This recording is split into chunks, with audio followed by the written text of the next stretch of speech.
and being here. The room is nice and full. So we're going to start today with a talk by Michelle Bannister, who's going to talk to us about making data pretty and understandable. Thank you, Michelle.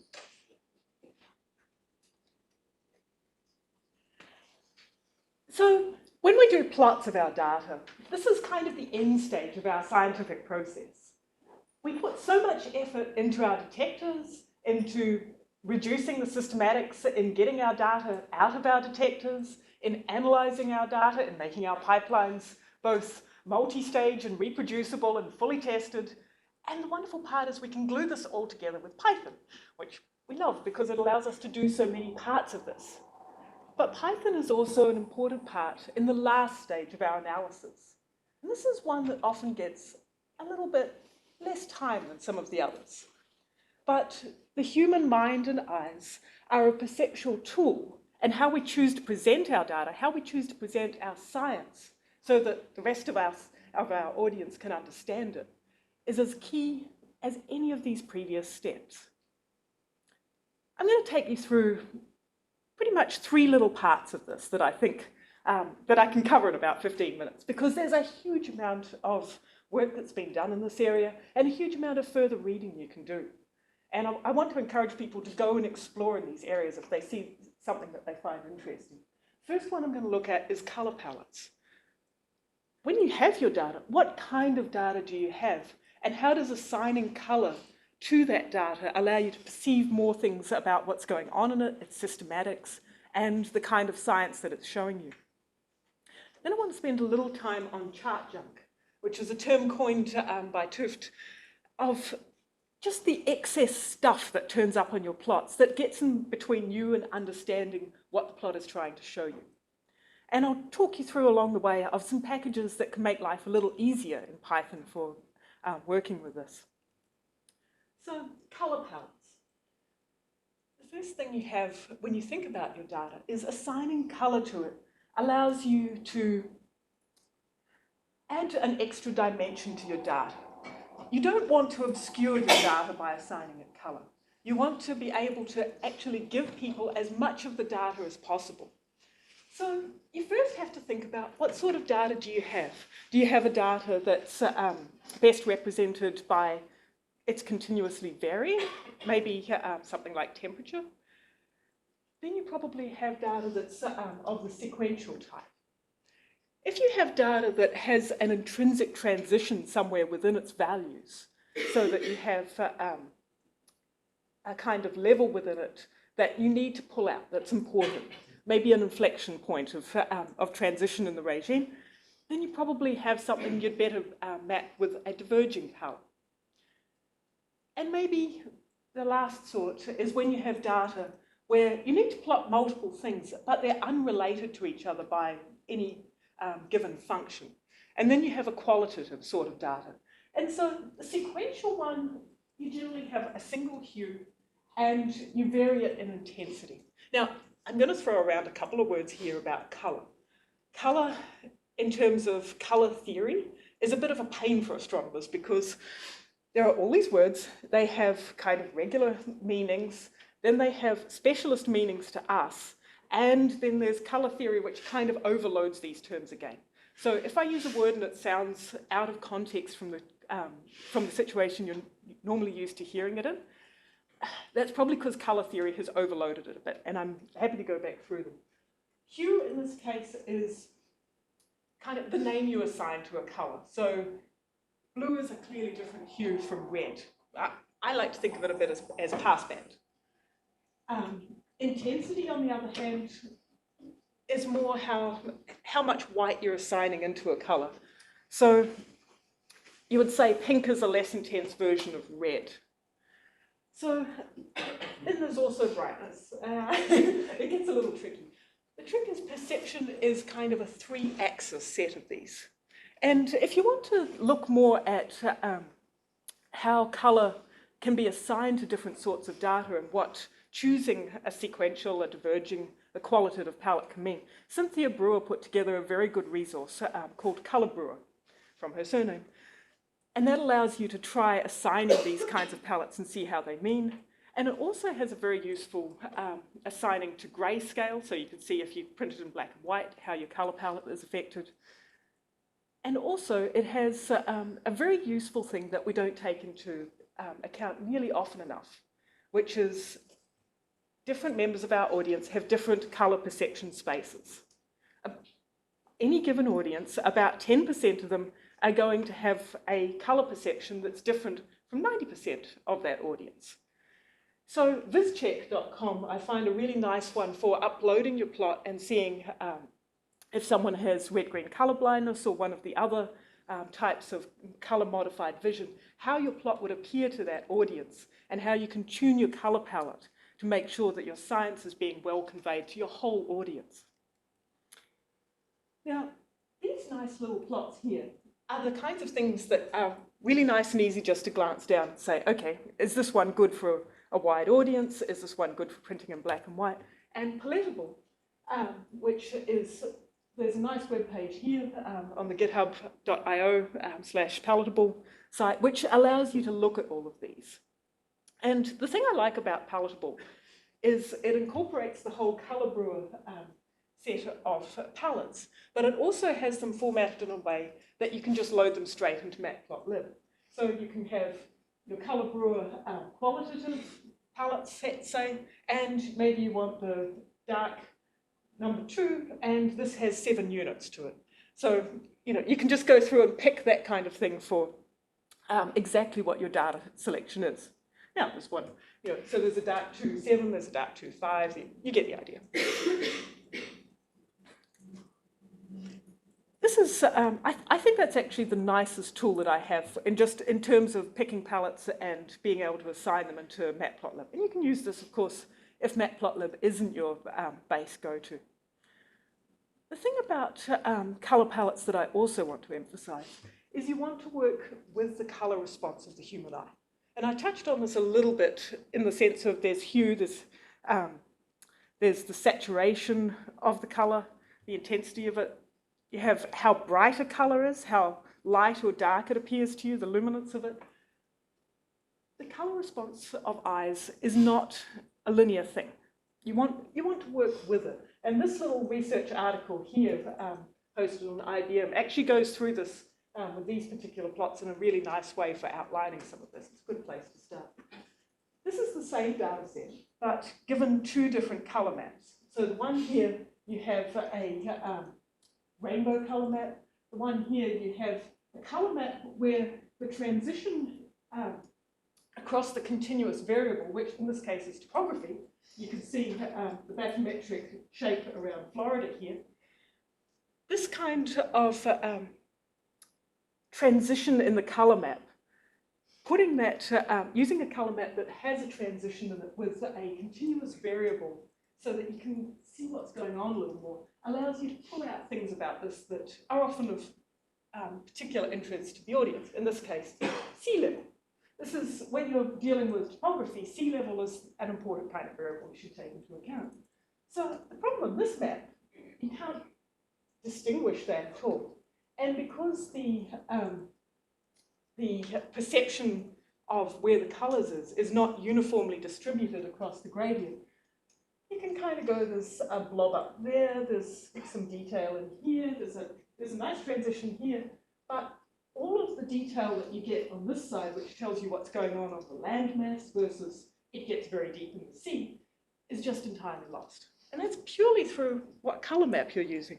So work with the response of the eye. Different colors are going to appear lighter or darker to your eye.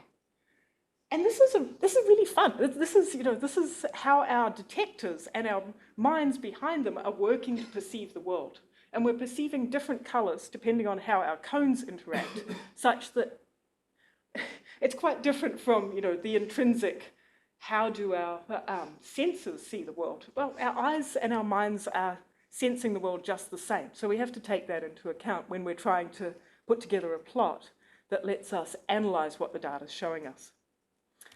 Now, Matplotlib is the primary place everyone tends to start to work with. It's the beautiful big elephant in the room. It's where you go to build your plots for the most part. And Matplotlib has a whole lot of detail about its color map choices as well.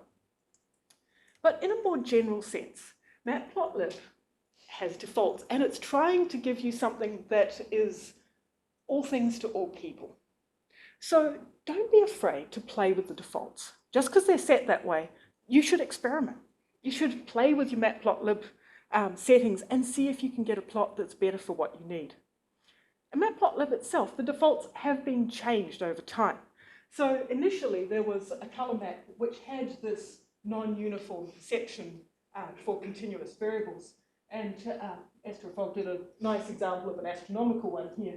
They've changed in Matplotlib 2.0 the default color map for continuous stuff to a name called Viridis, which takes advantage of the fact the human color response is better suited to pulling out more detail and hue between the kind of yellow, green, and blue ends of the spectrum. So take advantage of that, have a more continuous color map that better maps to the data, and you can pull out more detail about what's going on and see the artifacts in your data.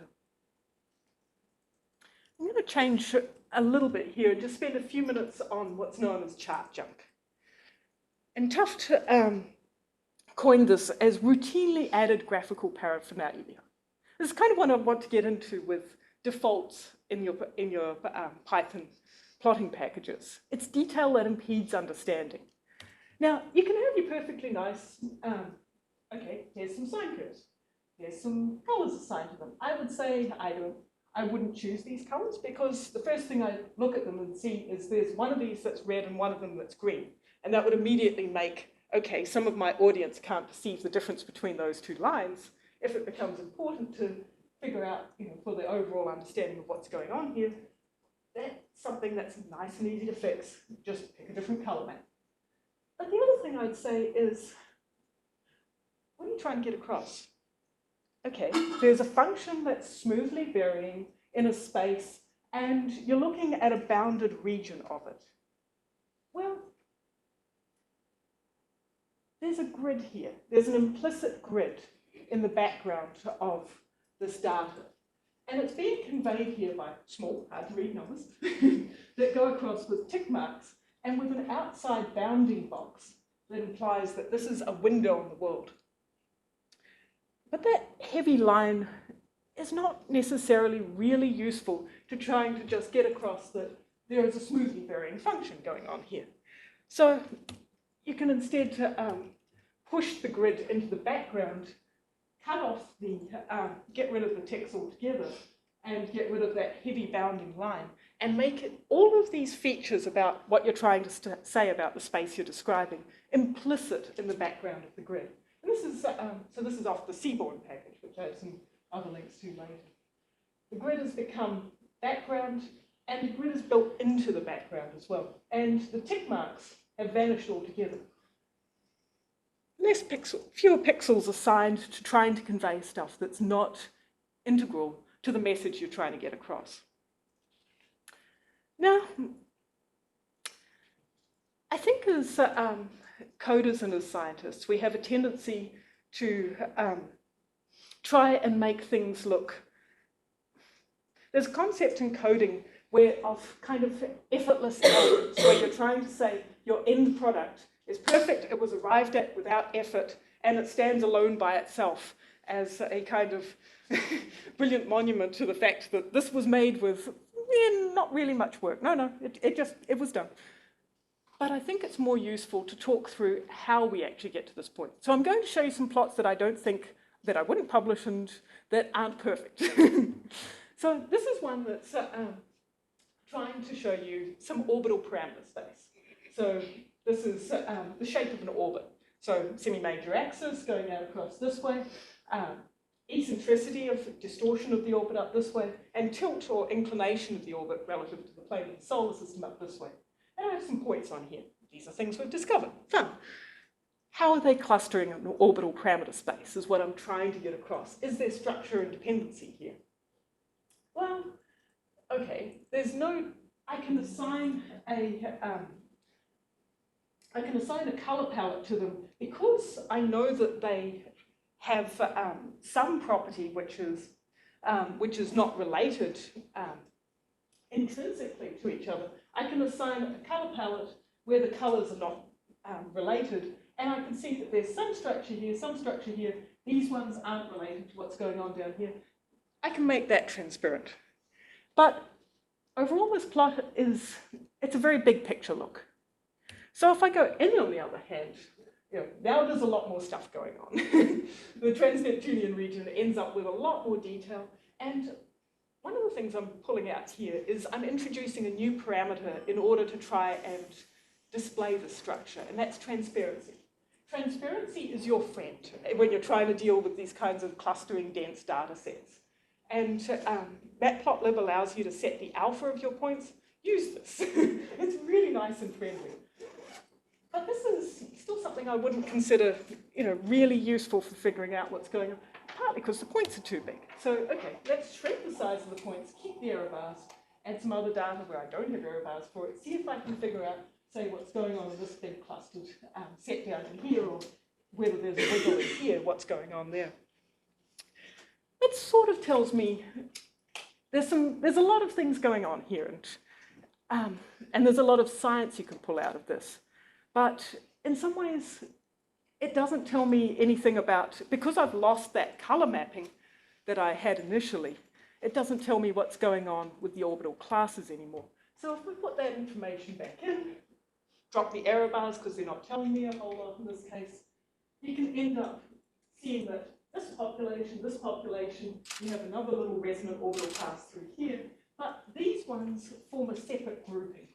And this is almost at the point where I'd go, okay, this is a plot you could start to use for things.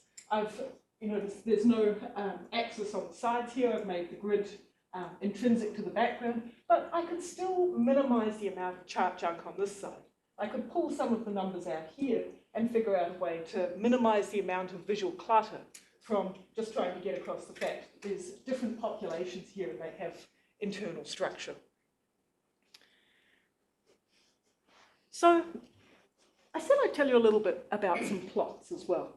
Palatable I mentioned before. Seaborn, I've shown you one or two from, is a nice package. If you're very familiar with things like Matplotlib, it's a nice one for working in a pleasant way with some of the things that are default in Matplotlib, but you might want to experiment with a situation where the defaults involve a lot less chart junk. And PrettyPlotlib was kind of the one that started by introducing a lot of the absence of outside black lines and that kind of thing. And Seaborn has kind of taken that over. So if you were using PrettyPlotlib, it's not being developed quite so much anymore, and Seaborn offers some of that approach. The other thing you want to consider is, what is the end purpose of your plot? Are you going to be making it for putting in presentations? Are you making it for publication? Are you making it for putting on the web? How interactive do you want it to be? And d3.js has kind of taken over for this approach. It allows you to make data really interactive, and there's something, a PDF is still inherently very limited in this way. And Bokeh and Plotly have really taken off in the last few years for this. Matplotlib D3 was, with our own Jake Vanderplas, was looking at taking this from just your finished Matplotlib figure and pushing it across straight to to D3 so that you could have it straight on the web and interact with it that way. And these have gone really mature at the last little while. Plotly in particular, I would say is probably, now Plotly has gone open source. I would say that Bokeh was always open source. Plotly is, I think, probably one of the major places to start. If I was going to if I didn't have a whole bunch of Matplotlib basic plots that I've built over the years, I'd probably end up starting in either Plotly or Bokeh. The one problem with Bokeh at the moment is it still can't save to PDF. So some of these things, it's nice, okay, if you can build something and tweak it for, all right, here's my web version, here's my presentation version, here's my publication version. It's nice to be able to have the different saving options in a vector graphics format. So I'll just finish up with this quote, which I particularly like, which is that the greatest value of a plot is when it forces us to notice what we never expected to see. And that's the end reason of why we're going to all this effort with assigning color maps, with minimizing the visual intrusiveness of what's in our plots. We're trying to convey a message to our audience about what the science wants to show us. And hopefully what the science will show us is what we never expected to see. Thank you.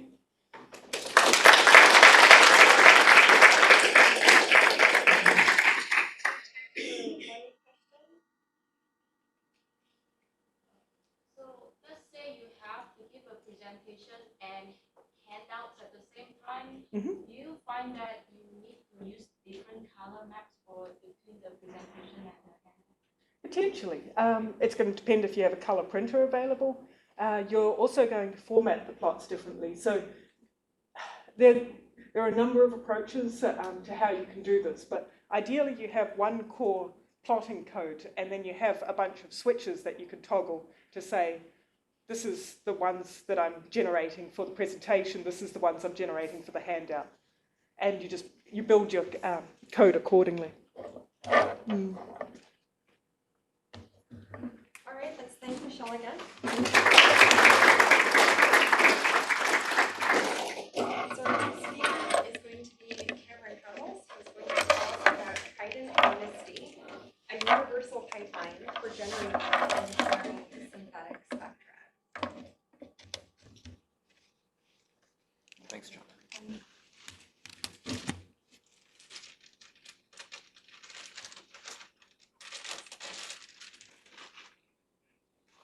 All right, thank you very much. Yeah, for those of you who haven't met me so far, I'm Cameron. I'm a postdoc at Caltech. And yeah, I'll talk about simulation, something we haven't heard a huge amount of so far because there's a limited simulation community that's represented at the meeting. So we've heard a lot of really great talks about a variety of different Python packages that people have been developing together or developing individually.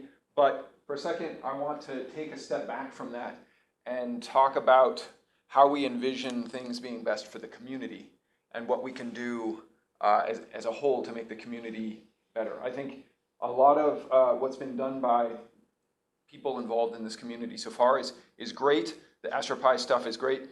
But specifically, I'm looking more at the simulation side of things. So, okay, so pause there. Simulations, as we all know, are very useful for understanding physical phenomena. By taking observations of something where we don't necessarily understand what we're doing or what's going on there, if we can't analytically solve the equations associated with that physical phenomena, we can model it numerically and try and provide some context for understanding the observations of whatever we're looking at. The problem is in trying to compare these simulations against observations that we originally had to justify doing the simulations, because the simulations contain a huge amount of information in them, and trying to condense that down can be really difficult. So as an example, here is a cosmological hydrodynamic simulation of a big representative volume of the universe, looking at gas density over redshift from redshift of 100 down to 0 over the course of the evolution of the universe. And you can see a lot of structure that's forming. In this particular simulation, we have like 100 million resolution elements. And each of those resolution elements has density, temperature, a variety of fluid quantities, as well as velocity of the gas. It's a huge amount of information. A single snapshot's like 100 terabytes. I'm sorry, not 100 terabytes, 100 gigabytes. That would be a lot. That'd be amazing. 100 gigabytes. So this is a huge amount of information. And how do we take this and somehow compare it with observations, which are very data dense, but much more condensed? How do we do that? And similarly, how do we even compare simulations against each other when they use different formats, they use different methodologies, they use different representations of how that data appears in the format? It's challenging. So what I'd like to propose is, how do we compare observations to simulations coming from a variety of different formats and assumptions? What I'd like to propose is that astronomy's lingua franca is observational data. That's what we have from the observations. That's what nature gives us. So we have to convert our simulations to be in that format so that we can readily compare apples to apples. And furthermore, it enables us to make comparisons between two different simulation codes, maybe an SPH particle-based code and a grid-based code, where there are different assumptions going into that that are hard to compare against each other, but if we condense them both down to observational data, we can readily compare the two data sets. So, as a community, and I mean this, both the simulation community, more the simulation community, but also the observer community, because we can apply observational data analysis products to these, or data analysis suites to these now synthetic observational data products. We need to produce synthetic observations, whether it be photometry, spectra, IFU data, something like what we see when we look up in the sky and record data. So condense our simulations to observational data. We need to create, and I realize I'm preaching to the choir here, we need to create open source universal codes for generating these sorts of data products. I've listed YT here. YT obviously works on this. I know we haven't talked a lot about YT. Nathan and I might lead a session later today or tomorrow on YT, which is just to give you, for those of you who haven't heard the name, it's a method for, it's a simulations analysis suite, data analysis suite that you can use, akin to AstroPy, but more with the focus on simulation outputs. So, but really the benefit of doing this in the open and having universal codes that can operate on multiple different data formats is that not only are we saving person hours of not having, person X developing their own analysis tools and person Y developing the same analysis tools that might have different assumptions, but we're saving all that time, and it's beneficial to the community to have something open source because everyone can check the methods and make sure it's okay. I think I don't need to go too much into the benefits of open source here. But furthermore, when an observer wants to take an image of the sky, they don't build a telescope to do that. They become part of a consortium that already has access to a telescope, and then they use that resource for their benefit. Similarly, the simulation community in generating synthetic observations should follow that model. And finally, we need to provide open locations for storing these simulated observable data products in the same way that the observational community has archived data, legacy data locations, whether it's Sloan or MAST or that sort of thing. Simulated synthetic observational data products should be able to be stored so that they're accessible by the public. There are a handful of projects that can do this. Illustris, Millennium, Eagles. They can store their data products in the cloud, allow people to download them and use them, but those are big projects with a lot of resources, and some small community, a small group at a university might not have the capacity to do that. And furthermore, if every group had their own archive that was storing their data products, it's a heterogeneous data set. How do you access all of these things from a variety of different databases? It just becomes a mess. So we really need a single or a handful of locations where we can store the data products from these simulations. I'm not saying the simulation outputs themselves, because those are far too massive and unwieldy, but I mean these condensed synthetic observable products. Okay, so these kind of three guidelines, I can't solve all of them, but there's some efforts called Trident and Misty that I'm about to showcase that try to apply solving these principles to the small subfield of CGM, IGM, circumgalactic medium and intergalactic medium.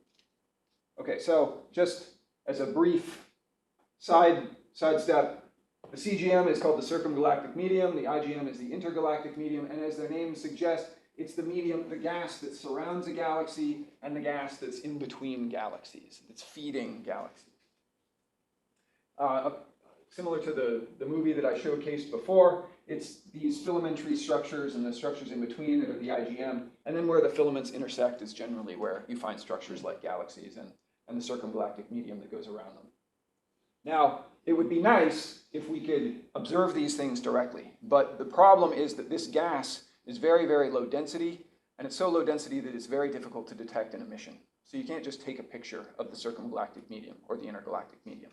You have to rely on background objects, primarily bright quasars, bright galaxies, and look at their spectra to pick up intervening material. So here I have a cartoon of a quasar spectrum here as it's emitted, and then in the sight line that passes through some of this circumgalactic medium, you start picking up individual absorption features which indicate what the gas phase might be and the gas column density might be in between that object and the observer. Typical lines that are picked up are Lyman alpha absorption, magnesium 2, carbon 4, and so on and so forth. But each of these, because these different transitions have different ionization potentials, they reveal the phase of the gas, the temperature and the density of the gas that they're absorbing, that are associated with those absorption features. So if you see oxygen 6, which is very energetic ionization potential, it indicates that the gas that's represented in that trough, that absorption feature, is very hot. Whereas Lyman alpha, potentially much cooler. The problem, of course, is that we don't have an infinite number of quasars out there, or background sources, that we can readily probe structures spatially. Or it's up to random chance if whether or not there's a quasar behind the object that we want to look at. So a galaxy, at best, might have one background source so that we can probe one sightline through that cloud. That's a lot less than we'd like. We'd like to see the entire spatial distribution of that cloud and what the phase and density and all of these different quantities are associated with this medium, but we just get a single sightline. Not great. But it means that simulations can, remember that simulation volume that we had, and we had all this information. Well, that's both a benefit as well as a hindrance. It's a hindrance because it's hard to coalesce into some structure we can compare against the observations.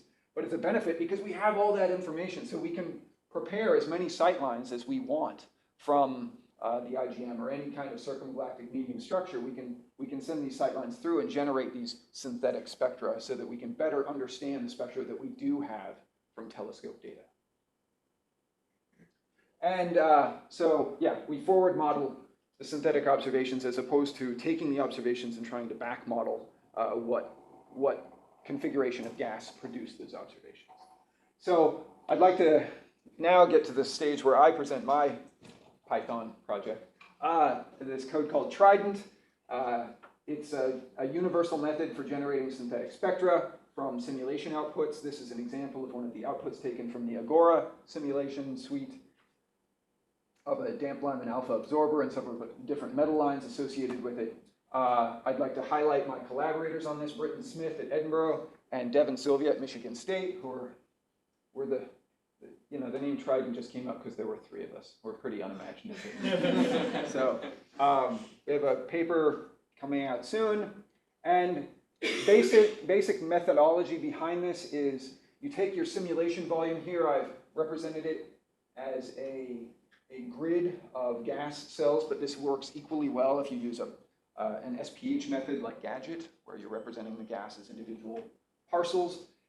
Basically, we take each gas parcel, we take the density, its temperature, and its metallicity, and we plug that into a cloudy model to assume collisional ionization equilibrium, as well as photoionization from a UV metagalactic background at that redshift.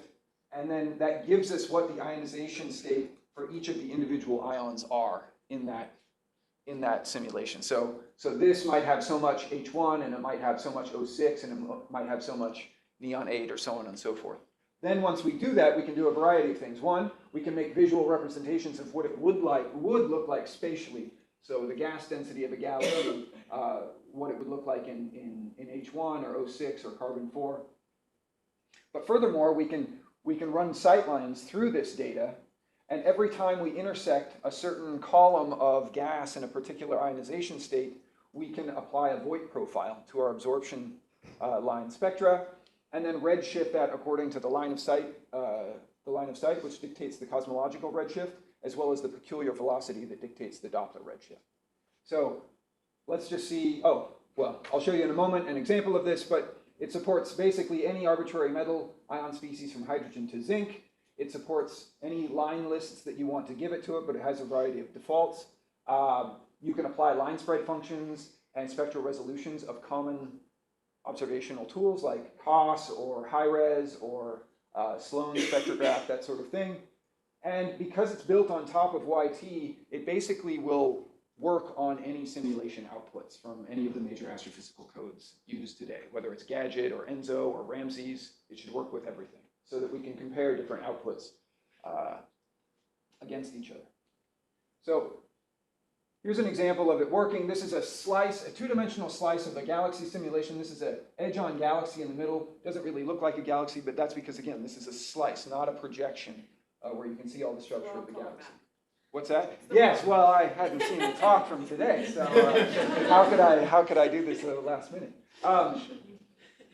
You can see the black arrows represent the velocity vectors of the gas that's falling onto it, and let's just pass a sight line through this. So what we're looking at here is the density. I just arbitrarily chose silicon-2. How much silicon-2 is this passing through as it traverses the volume? And then what's the line of sight velocity? This is red shifted, this is blue shifted relative to that line of sight. And finally, this is what the spectrum of the silicon-2 feature, zoomed in on the silicon-2 feature, looks like as we pass through this material. And you can see that it's being built up here. It's red shifted, so it's not right on the 1260 angstrom feature, but you can see the buildup of the spectrum as we pass through these structures. Similarly, let's look at another application of Trident, the buildup of the Lyman alpha forest. So this is a better color map. And what we're going to look at is the time evolution of this box. This is not a great simulation for doing this, but it's showing proof of concept. It's a cosmological box. We're sending sightline through it. And when the observers look at distant objects, they're not just looking at the stuff around the galaxy in particular. They're looking at that entire column from us to it. So we have to model this appropriately. So we'll pretend that this is our background quasar, and then we'll start sending a sightline out through the volume. Now, once we traverse the volume once, we step forward with our time step of our simulation box to the next time step and send the sightline through. So it's a continuous sightline that's going through our simulation volume. We choose a random location in each output so as to not probe the same cosmological structures, so you lose some continua from that. But what you see is the buildup of the Lyman alpha forest and the Lyman beta forest as we're traversing this volume. And this works for any lines. I just chose Lyman alpha and Lyman beta because it was easy and recognizable, but you can do this with metal lines as well. And finally, another application is in interpreting spectral lines, individual spectral features. This is a COS spectra of the Lyman alpha feature at redshift of 0.1 from Trident, that Trident produced. And these are two sightlines that are very close to each other. They're probing a cosmological filament. Now, if you look at this, like me, I'm a naive simulator, I would assume that this is a narrow feature, so it's a cold gas that we're probing, and this is a broad feature, so it's hot gas that we're probing. But what something like Trident allows us to do is step through this and find out what's really going on that produces these features. So this sightline, this is sightline number 1, the top one. We're actually probing a filament in between two clusters of galaxies that are like 10 to the 14th solar mass clusters. So this sightline is passing through this filament in between these two structures. And what we can look at is, this is the H1 column here, and this is redshift. So basically it's the path that we're seeing that traverses this data. Now you can see the velocity vectors. This stuff is red shifted because it's pointing away from us, and this stuff is blue shifted because it's pointing towards us, because it's all falling onto that filament. So what that means is that each parcel, each dot here represents a different parcel of gas in our simulation. This stuff, the near stuff, is red shifted, the far stuff is blue shifted, and what that does is it shifts those in redshift space onto the same sort of features that you can see up here now. Now we're in observed wavelength space, which is equivalent to the redshift space. We look at the individual temperature of the absorbers, and then we apply a Voigt profile for each individual absorber, and the superposition of those is the feature that we get out of things. That is the initial noisy feature that we saw initially. But we can look and see, oh, well, this feature is actually caused by all these parcels of gas. These parcels of gas sit at about 10 to the 5th Kelvin. It's not really that cold. Similarly, if we look at this broad feature now, we can do the exact same analysis. Again, it's a sight line that's passing through a filament, but now there's more material in the outskirts. And so we have all of this column of gas along that, again, red shifted as it's flowing into the filament and blue shifted as it's flowing into the filament.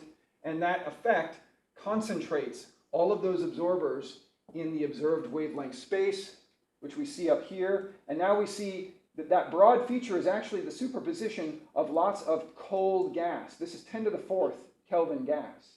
And it appears like a broad feature, but it's actually just a collection of cold features that are Doppler shifted onto each other, as you can see here. So, I'm just naively calling this spectral deception, but you get the idea that we can do this sort of analysis now where we never could do that before using Trident. And lastly, MISTY is a project PI'd by Molly Peebles at Space Telescope that I'm involved with that's essentially trying to use Trident to have a direct pipeline to a mast-like interface so you can store these synthetic data products that are produced by Trident in the cloud so that people, both simulators and observers, can access this and use them for their own study. A quick pictorial of how that works, but you get the idea. So, thank you.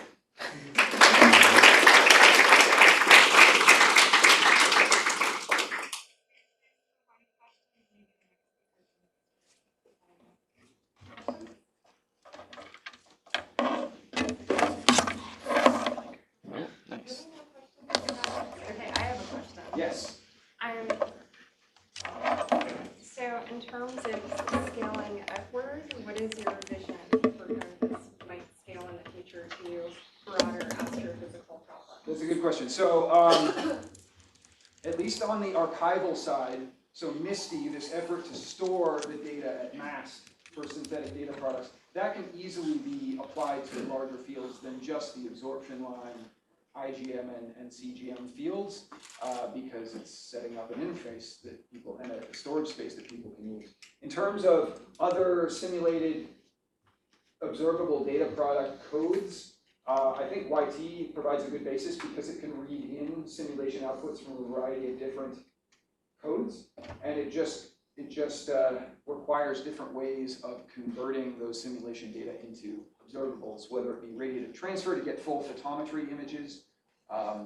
Talk of potentially using Tom Robitaille's Hyperion code to do this, but yeah, we wanted to do it for our community and hopefully provide a model for how this can be done by other. Thank our speaker again. So our next speaker is Mia Corrales, and she's going to talk to us about Eagler and dust and Python approach to extinction and scattering. Great, thanks. So I'll be talking about this code that I started developing as a graduate student. And kind of like Adam the other day, I started working on this before AstroPy really became widely used. So there's still a lot of work to do, and it's gone through a lot of changes. But in general, what I want to talk about is my philosophy behind the code design and places I hope to take it in the future. Will my clicker work? No. Okay. So for motivation, in terms of science, I study dust scattering. I study interstellar dust with X-ray scattering. I'm trying to play this video now. Great. And to illustrate this, this is a time-lapse image of a magnetar that burst in the X-rays. Now, as you're watching, you see these rings expand. So what's happening is that the X-ray burst is propagating through the interstellar medium, and it's hitting dust clouds along the way. So this is a dust scattering echo. So X-ray light echoes contain a ton of information. When you look at the surface brightness profile, you can fit the dust grain size distribution as well as where it is distributed along the line of sight. And that's not even using the time domain. Okay, so the motivation is that my thesis advisor came up with this wacky idea. What if we could see intergalactic dust with X-ray scattering. So the idea was, all right, we could have some dust outside in galaxy halos through outflows, or we know perhaps there's dust in absorption line systems, or maybe it's just distributed diffusely. And we thought, okay, this dust can kind of be hiding because if it's large, we won't really see it in optical and UV extinction. And X-ray scattering is really sensitive to large dust, so perhaps we could see it with X-ray scattering. So it turns out, for the grain sizes of interest, which are basically more than about 0.1 microns, the approximations that a lot of X-ray astronomers use break down. And this is something that's been known for a long time, but in terms of looking for dust grains that were as big as a micron, people don't normally do that. So I naturally just went to the normal approximation. So when you look at the scattering opacity versus energy, this black line here shows the approximation, which I'll call RG Drude. And then the blue and green solid lines show you what you get when you actually use the exact Mies scattering solution with graphite or silicate, which are two common grain compositions. So as I was doing this, I was actually writing two different IDL functions to do the same thing, but with different scattering models. And at the time, I started learning about Python, and I thought, well, I'd really love to convert all of this stuff to Python. And it really made me think a lot about how I needed to do that. So I decided I want to make my code modular because I'm basically using the same simple equation with just different physics and algorithms. So for example, this is the scattering opacity, which all you need to do is take a dust grain size distribution and integrate it over the cross-section. So not only did I have two different scattering cross-sections that I wanted to use, but I also knew that there's a ton of different grain size distributions you can choose. So here's an example of grain size abundance versus radius for a Zubko Dweck-Arendt model. And these are just two of many models that they have. And you can see that it's all wiggly and complicated. And in addition, they use different grain size compositions. So they have many different combinations of these grain types. And they show a comparison here with a simple power law dust grain size distribution, which we call MRN, which is kind of the canonical go-to for most people. In fact, my code still mostly just uses power laws. So these models were constructed from UV, optical, infrared data, as well as elemental abundance constraints. But in general, there's no X-rays involved in this. So when X-ray astronomers go to look at dust scattering halos, and here's an example of one from the literature, they say, all right, we'll take all of these models, plug them in, and see how it works. So here you see 17 different dust grain models. And these two different tables just represent different spatial distributions of the dust. And all 17 of these models fit relatively the same. So here we have a chi-squared value of about 4 or 5. And then in this one, you have a chi-squared value of about 1 for pretty much all of the models. So all we're really doing here is saying, well, it looks like a single cloud of dust fits pretty good. But we can't tell the difference between the two models. Here's another example for SIGX1 where they put in two different dusts, and this is meant to be information overload, by the way. They take two different positions for clouds, and then they fit 18 dust grain models, and what do you know, they all fit about the same. So we can't really say anything, and I really hate this a lot. I'm just gonna say it out loud. Okay, so I look at this and I say, you know, this is great, but these models were made from other wavelength information, and I feel like we can do better. So in order to take advantage of the extreme sensitivity to grain size that X-ray scattering has, why don't we just fit a parametric model where we can twiddle some knobs and see what works best? And if we're really good, we should really be using multi-wavelength information. So fit it all together in order to get the best possible understanding of our dust grain size distribution. So one of the things that I realized as I was creating my code and putting in these different pieces, that just by adding Mies scattering to my code, I got a lot of other information for free. And that's because fundamentally the scattering just relies on optical constants, and we have optical constants for a wide range of wavelengths. So just by putting in, you know, I have X-ray scattering halos, and then I put in my code, and all of a sudden I'm getting these nice optical depth plots versus wavelength from the infrared to the X-ray. So I said, that's cool, so maybe I can do something more with that. Okay, so in the switch from IDL to Python, it kind of drove the way I decided to develop the code. and I wanted to make it extremely modular. So the idea behind it is that I want people to use object-oriented programming in order to experiment with the models. So in general, in order to do that, a user would define a model as a Python class. And what the class has to do is have a set of attributes and functions that follow rules, which I'm calling the meta because I think it's a cool word. But I guess you could use another term like framework or something. But I like the meta. So here's an example from my library currently. There's a module called scat model that holds all of the scattering models that you might want to plug in. And at the top, there's a comment that says the meta, and it tells you what functions each dust scattering model needs to have. So for example, I have qscat, which is like the scattering efficiency, and it needs to take energy in terms of this units, and it needs to take another object called a complex index of refraction, which is in another module, and grain sizes. And then it also needs to have a differential scattering cross-section function, and then some of them can have other, like absorption and extinction. But in general, that's how you're going to be calling these objects. Here's an example of the simplest scattering model that I have in there. It's called PAH, and all it does is take a text file, so a table that was made by Drain for PAHs, and it reads it. So inside this getQ function, it says parse PAH, so this is a helper module that goes through the ASCII table and kind of breaks up the information. And then I say, all right, get the wavelength and the efficiency factor that I'm interested in, which is an input to this getQ function. And then it says, okay, now interpolate onto the energy grid that I want. And then at the bottom are a bunch of wrapper functions that call getQ for whether absorption, extinction, or scattering, whatever I want.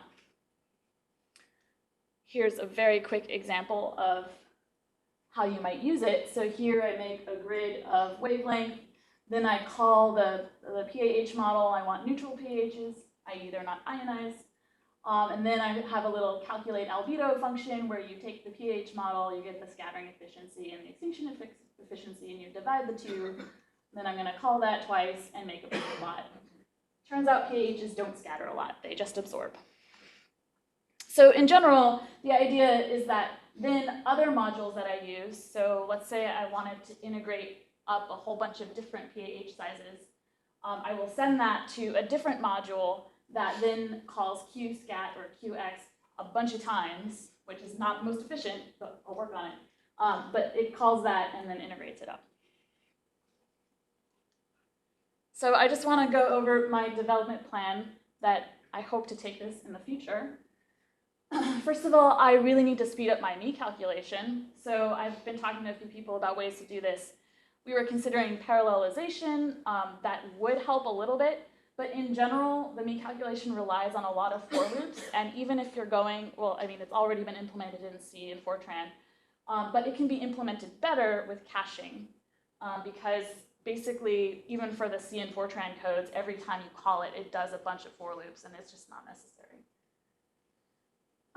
The other thing is I want to add other scattering algorithms. So there's some me scattering algorithms that aren't born in Huffman that are considered to be more accurate for the X-ray cross-sections in particular.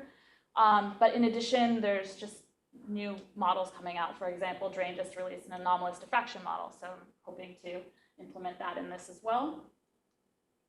I do want to add parallel processing, so that's a thing that will happen hopefully in the future. But more importantly, I really want to expand the dust grain size library and add some parametric models that are more than just a power law. And finally, I want a bunch of optical constants. So this relies on laboratory astrophysics. And by giving those absorption cross-sections, you can calculate the fundamental constants and then do a bunch of scattering experiments with them. So I do have to say, I promise this will happen. It's a huge list, but I have grant money to do it, so it means I actually have to do it, which is great. Also, here's some fun things I would really like to make. I want to make a web tool that will give you an extinction curve based on whatever grain parameters you want to throw into a model. I would love people's input on as to whether or not that would be useful or helpful to them. In addition, we can make this web tool do high-resolution extinction cross-sections, for instance, in the X-ray. So this is a recent paper of mine where you see the optical depth as a function of wavelength for the iron L extinction edge. And if you add the scattering component, you get all these extra features that before people were just kind of ignoring. So that's something I want to do. But in addition, one place that I would really like this code to go is for us to sit down and think, what are the fundamental parameters of a dust library? Like, what's most important? Because if we can have a dust library in Python, we can do some other physics, like calculating the dust heating or the infrared emission. And these are all models that already exist, but it would be nice to have kind of a standard set. And then also something that you could do is calculate the radiation pressure on a dust grain because it's absorbing a bunch of light.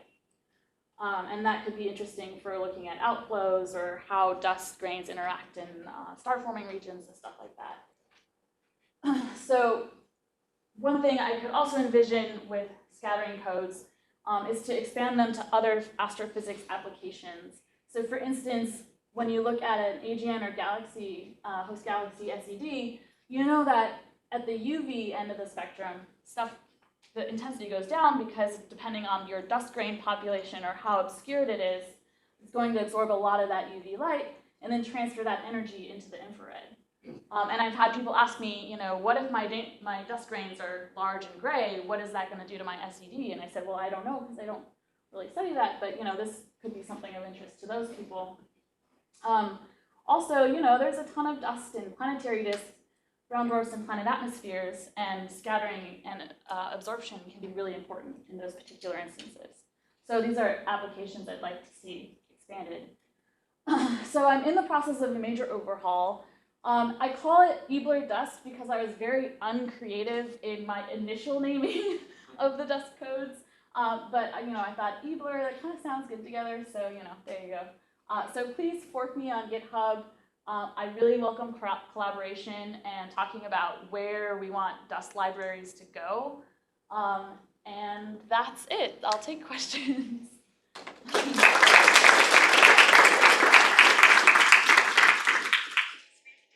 Decent amount of time for questions, so feel free to throw your hand up. I'm very fast. So I'm looking at the project right now, and how would you suggest installing it, or are you considering maybe shifting over using package template? Yeah, I'm gonna package it. It's on my to-do list. I should mention that all of that list of developments is a GitHub issue right now. So yeah, I could do it, and someone else could do it too. But I'm gonna package it. Well, that was my question. Any other questions? Have you advertised this at science conferences, and have you had interest in kind of people collaborating on the code yet, or I have one or two interests here. I haven't really advertised it as a code visibly to the community. I think, especially with the proposal, I just kind of chose to advertise it then and see how it went. And the fact that it got funded, I was like, okay, great, this is gonna happen. So this is very much like a seed, but you're right, I should start advertising it to other communities. So is your repository now the best central location for getting all dust scattering tables, or is there another thing you should be linking to, or is there a central place we can go to get the constants that you're using? Okay, so all of the constants, and there should be references in the doc strings. So many of the constants come from Drain's work. I showed the pH model, even though that relied on a table. That's the only one that relies on a pre-calculated table. That and the Weingartner and Drain models also rely on pulling some parameters out of a table, but you should be able to change them, I believe. I can't remember. But anyways, in general, the scattering stuff is calculated by the code. It's usually not calling in tables. It's just for different applications, like the pH thing. I was like, well, I don't need optimal constants for that. So All right, let's thank Leah again. Thank you.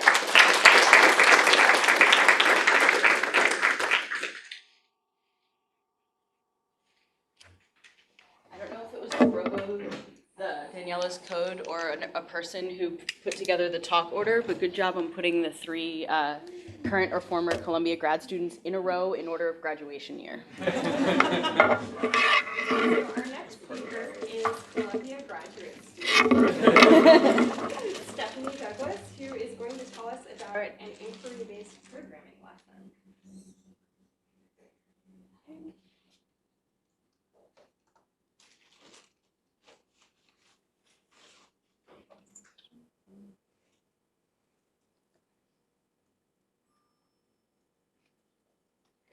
All right, so yes.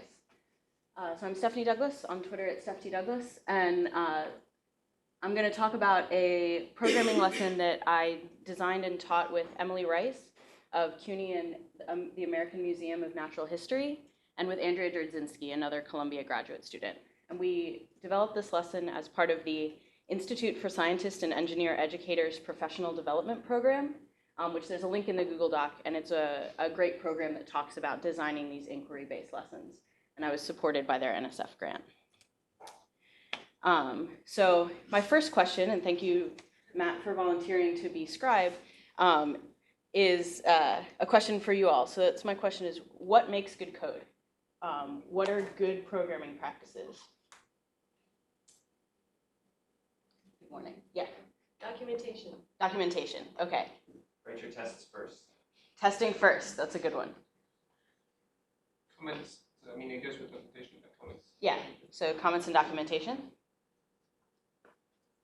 Other thoughts? Kelly.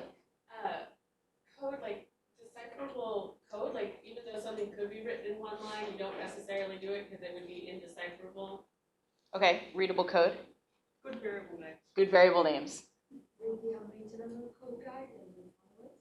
Read the what? Sorry. There is a document called maintainable code guide. Yeah. So read that and Okay. So read style guides. Don't be clever. Don't be clever. Okay. Know what your user base wants. Know what your user base wants. Okay, one more. Have someone who is not you review your code. Okay, pair coding and sharing code. So please add to the Google Doc if you have other things, because I do want to know. But now my question is, how often are these taught in astronomy-based Python classes and tutorials? Never. Okay. Almost never. So my point is to remind people of this fact and maybe to talk about one way we can do this. So this particular XKCD comic made the rounds on astronomy Twitter right after it came out, with a lot of complaints about how quite accurate it can be about astronomer coding. And for the reason that most of us are self-taught, right? Although my favorite thing is that the mouse over text says, I didn't even know you could use emoji as variable names. And Python has now made this comic come true. So you can use crying emoji as variable names. And so we know that these good coding practices are something that needs to be taught. But the question is how. And so I will argue that it's the same way that we should be learning how to be good scientists in general, which is getting our hands dirty, getting in there and seeing what works and what doesn't. And that I think the best thing we can do as we're teaching students and new programmers how to code, is to give them a safe opportunity to write terrible code, and then help them, encourage them in a direction to see how they can write more useful code, to see what works both to make their own programs better, and if they're looking at someone else's code, to see how you can write better code for the community. I'm also not going to pretend that I have this all laid out. I'm going to talk about one lesson that that we helped design that tried to do this, and I think it's a good idea that is really applicable to this, but it's definitely something that needs some more iteration.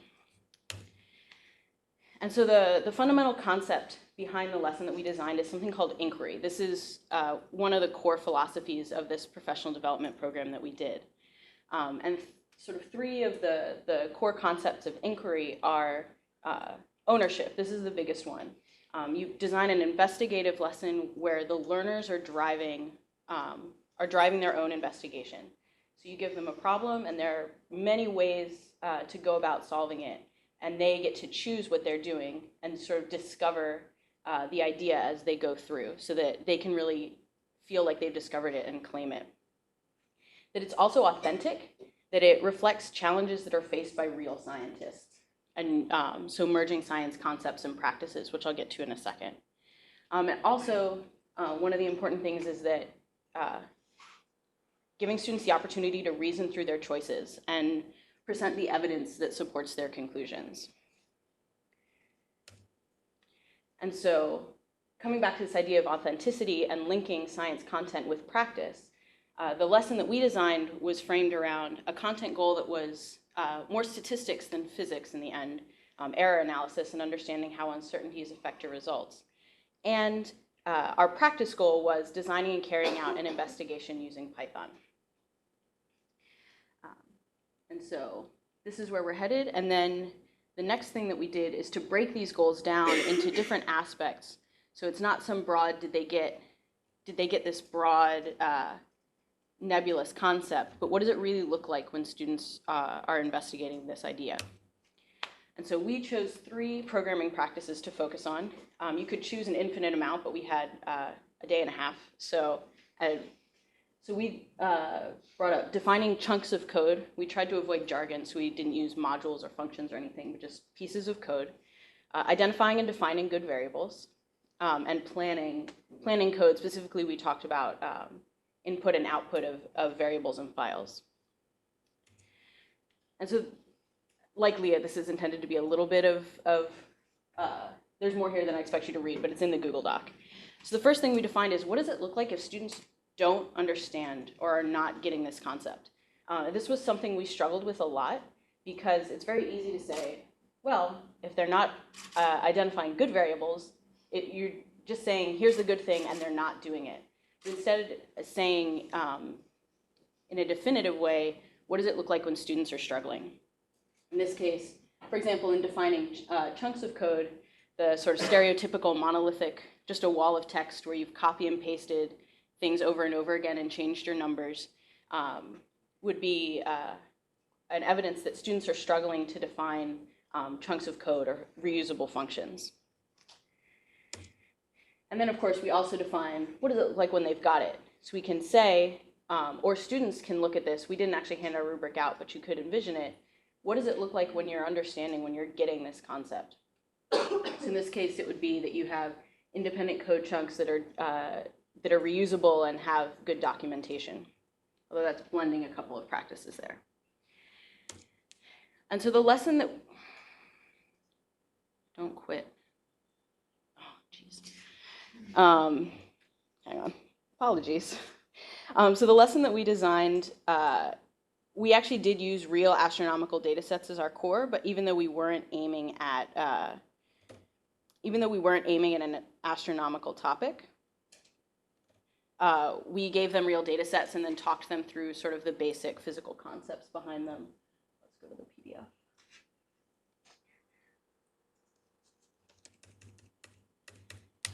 Talking through the physical concepts behind them, the idea was that in each of these cases you could fit a line to the data. So we had crater sizes and uncertainties in those sizes from the moon. We had supernova type 1a distances and velocities, and the periods and semi-major axes of stars orbiting in the galactic center.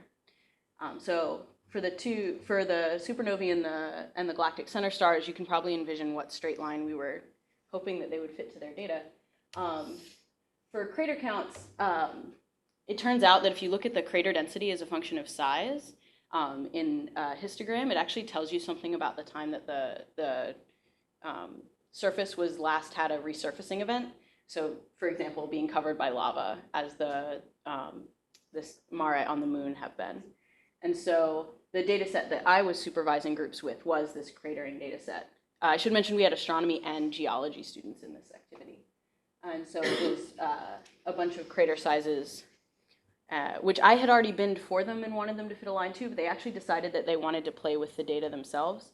So one of the interesting things about this method of teaching is that the students can veer off in some interesting directions and If they veer like into totally left field, you can kind of nudge them back, but one of the powerful things is that they can play with the data, and they actually did come up, they actually did a pretty good job playing around with histograms. And so the prompt for the activity that we gave them was just, here's your data, ask a question, and then in the end, you should have a plot that you can explain that shows your data, the uncertainty on it, your result, and the uncertainty on your result. And so then we just let them go for 3 hours. And we sort of hovered around, but for the most part, they were the ones doing the coding and asking questions with the data, and we would sort of nudge them in the right direction. So for example, so this is just a histogram showing crater frequency as a function of diameter. This one was actually an example of where the facilitation is really important. So I walked up behind this group, and they had copy and pasted this little snippet that said where craters are in between this size and this size, count the number. And then they copied and pasted it and changed the numbers and did that 19 times. And so then what the role of the facilitator then is to say, so that looks like a lot of work and taking up a lot of space. How can you make that more efficient? They'd had a small Python lesson before the activity. So what do you know about Python that could make that more efficient? With the goal of having them put that into a loop. Although then they actually, in doing their research, found the NumPy histogram function, which reading documentation and finding pre-made things is also an important part of learning how to code. So then the other group said, great, we made a histogram. And so the question then is, okay, how can you go, what's the next step? You've counted just the sizes that I've given you, but what about when, how does the uncertainty on the sizes affect it? And perhaps one of the practices we also should have talked about might have been plot design, but we weren't there yet. It was probably a good one. And so we had hoped they would do some kind of resampling, but in the end, they subtracted all the uncertainties and got lower limits on the sizes, added all the uncertainties and got upper limits. And so the green is sort of this lower limit histogram, and the blue is the upper limit histogram. So in the end, and that brings me to one of my other points. In the end, the students didn't necessarily get all of the things that we told them about, that we wanted them to.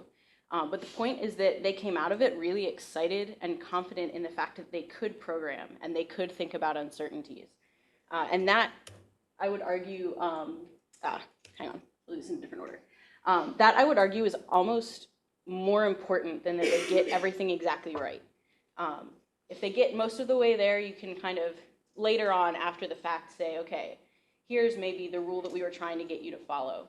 But especially, I think, in Astro programming, where a lot of people, especially new learners, can feel intimidated, giving them the opportunity to feel like they've discovered something about coding and that they've really written their own code and tried and errored and gotten something to work, I think is extremely important as we're teaching coding.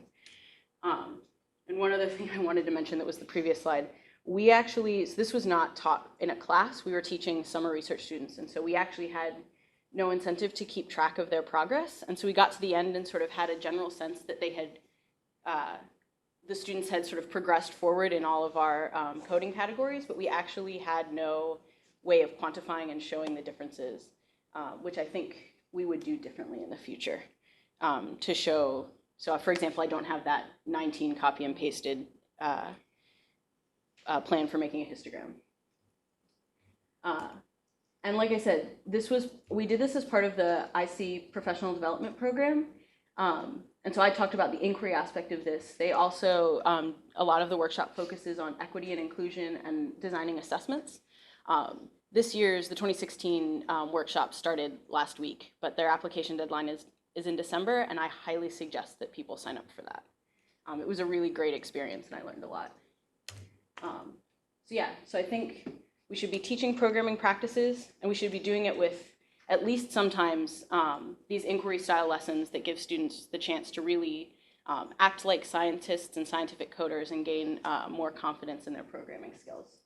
And I also want to do a sprint either today or tomorrow on this, because planning this does take a lot of time. There's not so much we can do about the facilitation time investment, but I'd like to see if we could get some of these programming practices and or inquiry-based lessons out into the community. So, thank you.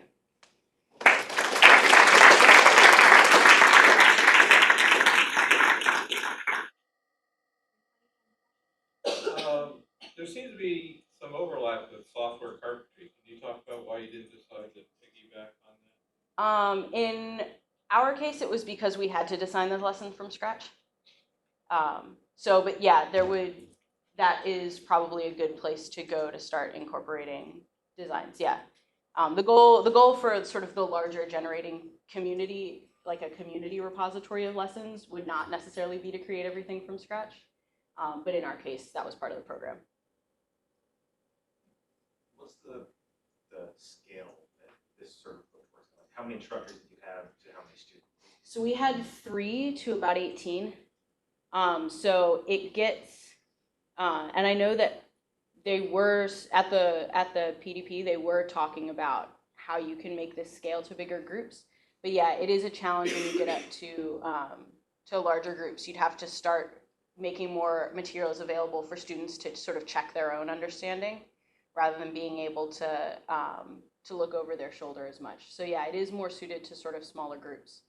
But I think the other thing I think is for the things that will help a larger classroom set will be some of the same things that will help looking at like an online tutorial or again, going back to where people still are self-taught.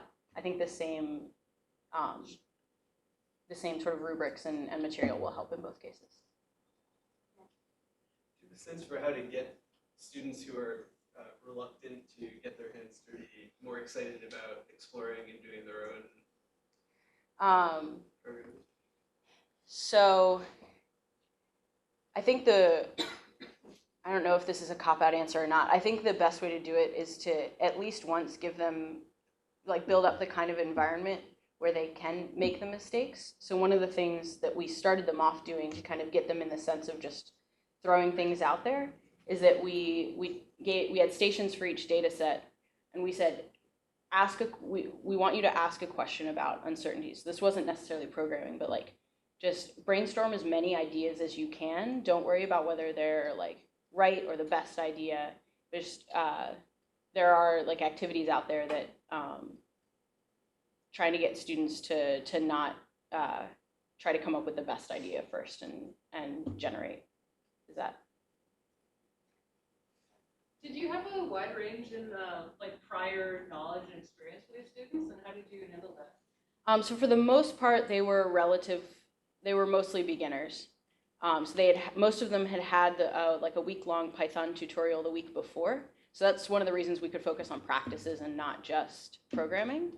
But for the most part, they were mostly inexperienced coders, and like the geology RE students they in particular had a challenging time. So with them, we focused more on the code design than necessarily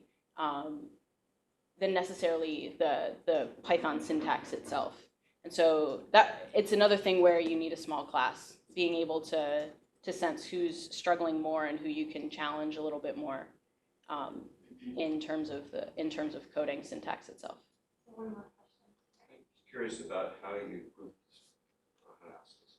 You were a bunch of kids at one computer. Did you have multiple people working on different computers at the same time? And do you have a recommendation for how to do that? So we had groups of 3, ideally sharing one computer. That worked in some cases where students were really good about keyboard sharing and getting to something akin to pair programming. We also had groups where somebody dominated the keyboard, or somebody would just took their own laptop out and started tapping out their own ideas and not contributing. And so for the most part, what we could do there is just sort of try to encourage them back into the group. But yeah, that was actually one of the challenges that we faced. But we regrouped them in 3s.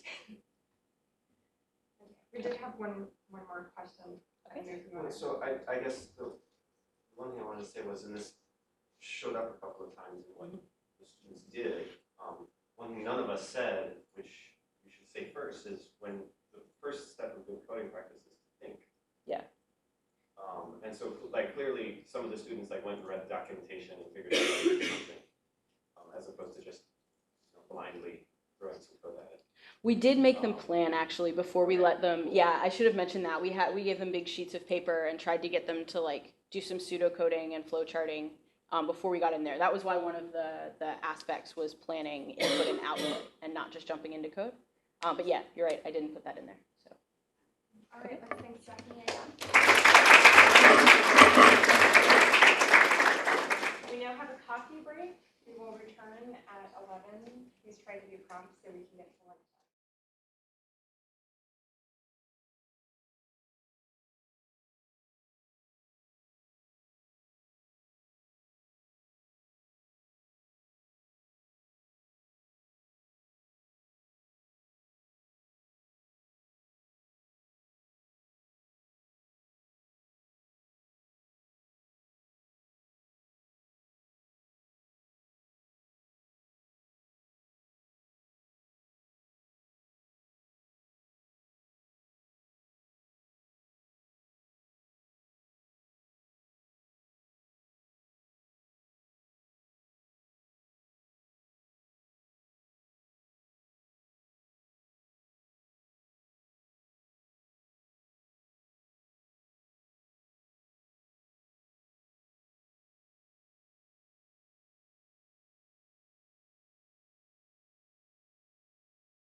dinner. And the details on that, it starts at 7 o'clock, and it's at Ivor's Salmon House, which is on the water, about a 15-minute walk from here. So I think what we'll do is, if you want to walk over with everyone, we end here at 6 o'clock, and we'll gather on the first floor at around 6:30 to get ready to walk over together. So for some of you who have closer hotels, that might give you a chance to run back and come here. And otherwise, if that's not going to work out for you, chat with me and we can figure out how to make sure you get to the right place at the right time. So if you have any questions, feel free to bug me today. All right, so before we get started, I just want to remind everyone, after Elise, Andrew, and Dan talk, there's also going to be a round of lightning talks. And so those of you who signed up for today should be prepared. They're 5 minutes. There will be no questions. We're going to try and run on time because your audience is going to be hungry. So I just want to remind everyone that at noon we will have talks. And then people should sign upstairs. People should sign up for the unconference sessions just like they did on Monday. And I think at 5 minutes to 2, we will announce the rooms where the unconference sessions will occur. That was everything, right? Yeah, okay. So I'm pleased to introduce Elise Jennings, who's going to talk to us about Cosmosis. Thank you. Thank you very much. I'd like to thank the organizers a lot for the opportunity to talk about this today. So yet again, another new package code that I'm really happy to present. So our development team for Cosmosis was made up of Jo Zuntz and Sarah Bridle at the University of Manchester in the UK, Mark Paterno, myself, Scott Dodelson, Saba and Jim at Fermilab, and also Doug Rudd at the University of Chicago. So this code was really a collaboration between astronomers, cosmologists, statisticians, and computer science, bringing all of these efforts together to build what is Cosmosis. Okay, so just a little bit of an introduction before I talk about Cosmosis. The classical estimation problem we have in cosmology is we're trying to make plots like this. Okay, we're interested in certain cosmological parameters, so let's call these parameters theta. And the real thing we want to estimate is the probability of those parameters if you give me some data set. Okay. So generally we think about these parameters as being random variables, and what you're going to do is you're trying to evaluate this probability distribution function, which is called the posterior. And so just using Bayes' theorem, we know that the posterior distribution function, we don't need to evaluate this or know what this is directly. We can use Bayes' theorem. We make some assumption for what the likelihood is, right? So flip things around. If you give me the data, what's the likelihood of the data given a set of parameters times a prior probability in those parameters? So that prior can be something physical, like the matter density in the universe shouldn't be less than 0, or it could be some prior information coming from previous surveys. So generally, we only work out the top line in this equation, and we don't worry too much about the bottom because this is a normalization factor. We know that overall this is a probability, so we don't worry about that. So what we want to do is we want to figure out what the maximum likelihood values are, or the confidence intervals for a set of parameters, right? And this is how we make these plots in cosmology, these 1 and 2 sigma confidence intervals for parameters like omega m and w. And generally, we do this by evaluating the likelihood using some kind of Markov chain Monte Carlo technique, where we move around in parameter space in a clever and efficient way, estimating the likelihood in multi-dimensions and figuring out where the maximum likelihood spot is, where the sweet spot is in parameter space. Okay, so when we think about that's what we're trying to do in cosmology, then what are the problems we're currently facing in cosmology? So currently we have lots and lots of sometimes correlated observables, right? So there's not just one probe we're thinking about. There's lots of different probes. There's the CMB, BAO, lensing, all of these types of things. Clustering supernova. And really, if we want to constrain the parameters to a level of 1 and 2% precision, combining these probes is going to be really necessary. So we can't just look at single probes in isolation. We need to get those joint contour plots. So the likelihood of all that data given a certain set of parameters. And then if we think about all those different observables, each one of those has different theoretical models. And inside each of those theoretical models, what you have are different parameters, not just different cosmological parameter dependencies, but different maybe nuisance parameters or systematic parameters. So these can be different for each of the models, but then they can also be correlated between models. So if you think about things like maybe photo-Z errors, how you model those, If you're looking at combined probes or joint probe constraints, then those systematic errors are going to be correlated. And how do you deal with those in your sampling technique? Then there's also the issue of complicated and possibly multimodal, right? So things are no longer just simple Gaussians, posterior distributions or likelihoods. You have to make some assumption about that likelihood in order to evaluate it in an MCMC chain. Everyone just assumes Gaussian, but we know once we start combining all these probes, the likelihood of it being actually multi-Gaussian is very, very slim. So then how do we move beyond those simple assumptions and fold that into our estimation technique? And then the last problem we face is that currently we're in really, really large collaborations, okay? If you're interested in going after what is dark energy or what is dark matter, you're working with maybe hundreds of thousands of people in these collaborations. How do you track contributions of code amongst each other? How do you ensure reproducibility and consistency if one PhD student is working on a similar project to another? And how do you use the wealth of existing code and data without wasting your entire PhD or postdoc trying to learn a new field, trying to understand someone else's legacy code, right? You don't want to do that. And maybe even learning a new coded language. So maybe you're used to working with Python, but CAM is written in Fortran and you don't want to have to suddenly go off and learn Fortran. So these are a list of some of the issues that we're currently facing in sampling techniques. So Cosmosis was designed to address each of these issues. So what is Cosmosis? It's a new cosmological parameter estimation code, which basically tries to answer each of those problems that I listed on the previous slide. The difference with this code is the focus on modularity. So breaking up parts of the code into what we're calling different modules, right? So you can have a separate module, which is just a snippet of code, which might either do a likelihood calculation or just a simple physics calculation. Cosmosis is an open source code which the community is actively contributing to. Okay, we're inviting contributors, and people have contributed several different modules to Cosmosis, and we've folded them in. At the moment, all of the modules can be written in different languages. We're supporting Python, C++, C, and Fortran. The main code of Cosmosis is written in Python and C++. And we package Cosmosis with a choice of physics and likelihood modules, which I'll go into a little bit detail later on. We also package it with a collection of different samplers, which are mostly in Python. So there's not just one MCMC sampler which you can use. You should be trying different ones, because really your cosmological constraints shouldn't change if you change your sampler, and that's kind of a robust test of what you've assumed for your likelihood, something like that.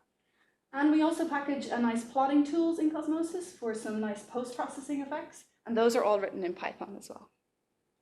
Okay. So I just want to give you an example of, a classical problem of when you would use Cosmosis and how this was done in the old days and what you should be doing now. So let's say, for example, you work on supernova. That is your area of expertise. But you want to make this plot, which shows joint constraints in the gray contours here from supernova, the Planck likelihood, the WMAP likelihood, and BAO. How much work is involved in this? Okay. So let's just step through what you would need to know given your expertise. Okay. So at the top here, I've written down a simple skeleton of what the log likelihood is for these joint constraints. The first term here is the distance modulus for the supernova bit. That's the part you're the expert in. Then you need to think about maybe this chi-square term for including the BAO and the CMB constraints from Planck and WMAP. Right? You haven't quite looked into all the dirty details of what the model is there, but we can walk through all the details. So the supernova you understand, right? You can decide on your light curve fitter. There are several different choices for those. Different parameters for each can be varied in this case. And then you need to think about, well, maybe there's different languages that are involved for running a simple likelihood, which is public, so C++ in the case of JLA. Or maybe you want to run some simulations and actually output light curves. If you use SN Cosmo, that's Python. If you use SNANA, that's in C and Fortran, a mix of the two of those. And then maybe you want to change some parameters in this case. How do you incorporate that into a likelihood code which is already public? Maybe you're interested in varying W0 and WA. So this is just some of the things you need to think about for the supernova section alone. The next section to think about is, well, you want to use the WMAP and Planck likelihoods. So now you need to think about, okay, well, what Boltzmann code do I use? There's several out there. There's CAM, class. Maybe you want to think about modified gravity models. There's MGCAM, ISIT-GR. Different parameters for each of these, and each of these are all written in different languages as well. Then you want to look at the likelihood codes themselves. This is just for predicting what the temperature power spectrum is, but for the individual likelihoods, the WMAP likelihood is in Fortran, the Planck likelihood is written in C, and you also have different versions and different nuisance or systematic parameters in each of these public likelihood codes.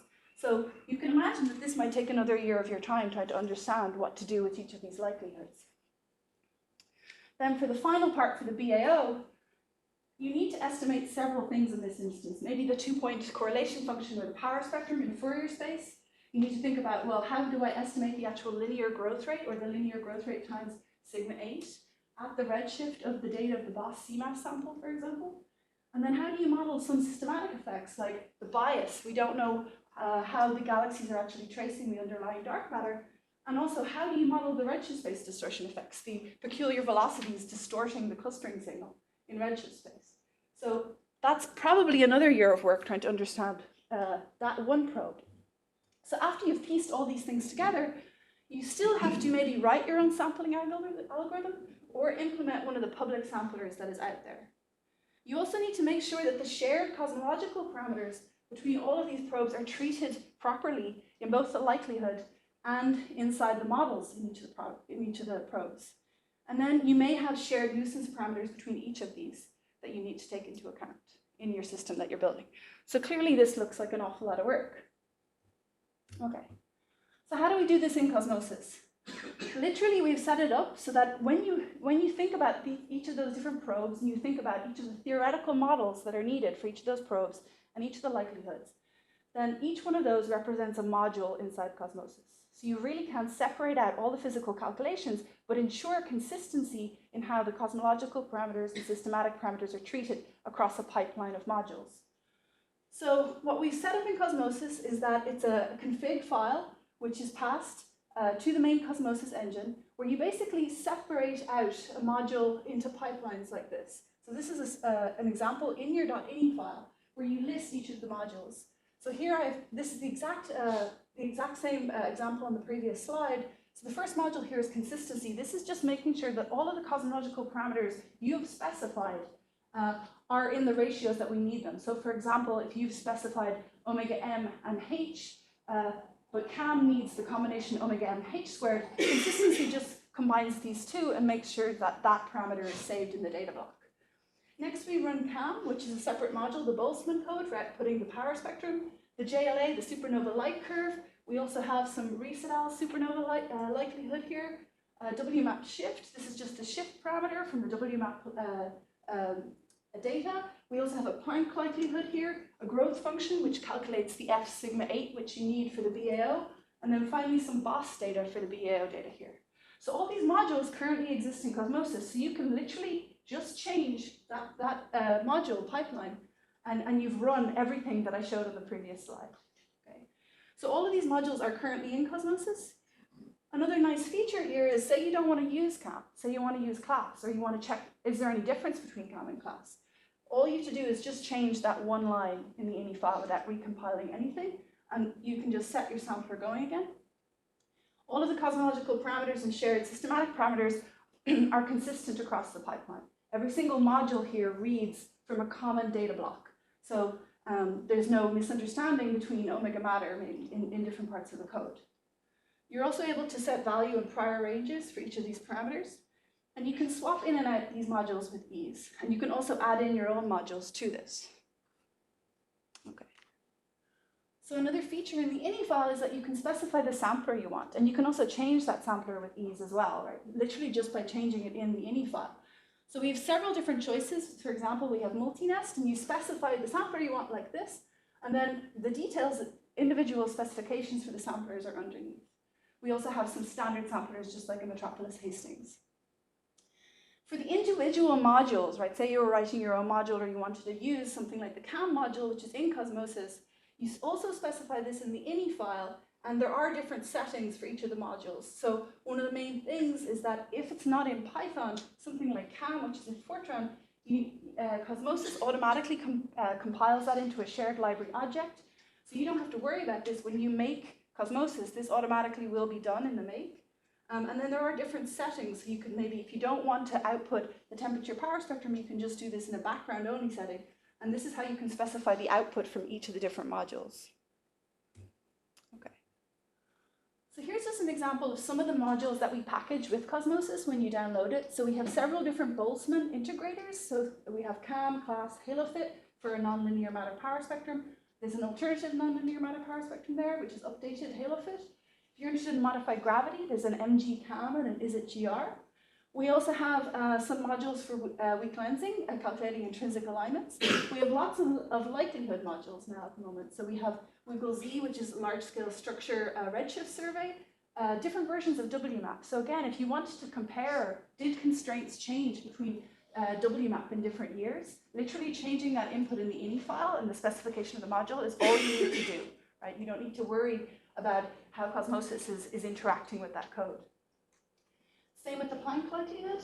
We also have likelihoods from BISEP2, BBN, BOSD, STFG lens, cluster masses, and supernova. We have some physics modules which just do physics calculations. So even if you didn't want to do sampling, if you just wanted to calculate things like a mass function or luminosity function, you could run Cosmosis to do that. You don't need to do any sampling at all. You could just use it as an engine for generating distances in a given cosmology. So we have a lot more physics modules which do different calculations, and then some large-scale structure modules that people might be interested in, a power spectrum emulator called Franken-EMU, and also one that calculates the growth rate or growth factor. So as I mentioned before, we also have a lot of different samplers inside Cosmosis. So here's just some of the really interesting features of alternative samplers. And the reason to think about using many different samplers and not just one is the idea of shielding yourself against maybe your distribution is multimodal and you want to make sure that you're not missing peaks in that distribution, okay? Or maybe you're interested in getting things like the evidence, and some of these samplers won't give you the evidence if you wanted to compare cosmological models. And then the key thing is that your results just shouldn't change, right? When we use these samplers, sometimes it's a bit of a dark art. You know, how long do you run the chains for? How many walkers do you put down? When it's converged? How do we even determine if it's converged, right? And papers can be really sketchy on these details. And that's fair enough because it is a dark art, right? There is no absolute scale of what it means to be converged. But at least if a paper was to use several of these samplers and show that their results didn't change, then that would be encouraging. Okay. So if you're interested in getting started with Cosmosis, I'd recommend that you go to our Bitbucket website. So we have quite a developed wiki page here. We have instructions on how to download and install Cosmosis. It literally is a 4-step install. So the nice computer scientists at Fermilab have made sure that everything is packaged really, really nicely. We use a product called UPS to deliver all the libraries that Cosmosis needs. So you don't need to worry about installing anything. You don't need to worry about installing FFTW or a GCC, anything like that. Basically, we install all our environment variables with this UPS package. So once it's installed, you can basically try out these demos, and they increase in complexity, starting off with very, very simple examples down to longer demos where you can run much longer chains. Most of the short demos you could just run on your laptop, though. If you're interested in being a developer for Cosmosis, we really invite contributions to the standard library. So this is where if you have a small piece of code that does a physics calculation, or if you have a likelihood module which you want to include, this would be really great. So what we're advising people to do is that you clone our repro, change it, include your own different module, and then issue a pull request, and our team will evaluate it. So on this website as well, you can sign up to our mailing list if you're interested in getting involved. Okay. So if you want to be a developer, how do you write your new little module that plugs into Cosmosis, right? Say you have your little snippet of physics calculation code. It could be in anything, it could be in Python, C, whatever. Then all you need to do to make it talk to Cosmosis is write this interface code. So the interface code literally only needs to be 3 functions: a setup function, execute function, and cleanup function. This is particularly nice in Python because in setup, normally you allocate memory for maybe arrays or anything like that, and then in cleanup you have to free these. But if you're working with Python, then setup really, you don't need to do anything here. So the setup function is where you might specify things like outputs that you want. Maybe you only want the power spectrum output at certain redshifts. So these are setup features which exist throughout the entire sampling loop, whereas the execute function is something which actually will be done every single iteration by the sampler. So this is the only thing you need to do in order to make your physics calculation code talk to Cosmosis. Okay, so we're getting ready for version 1.4 release.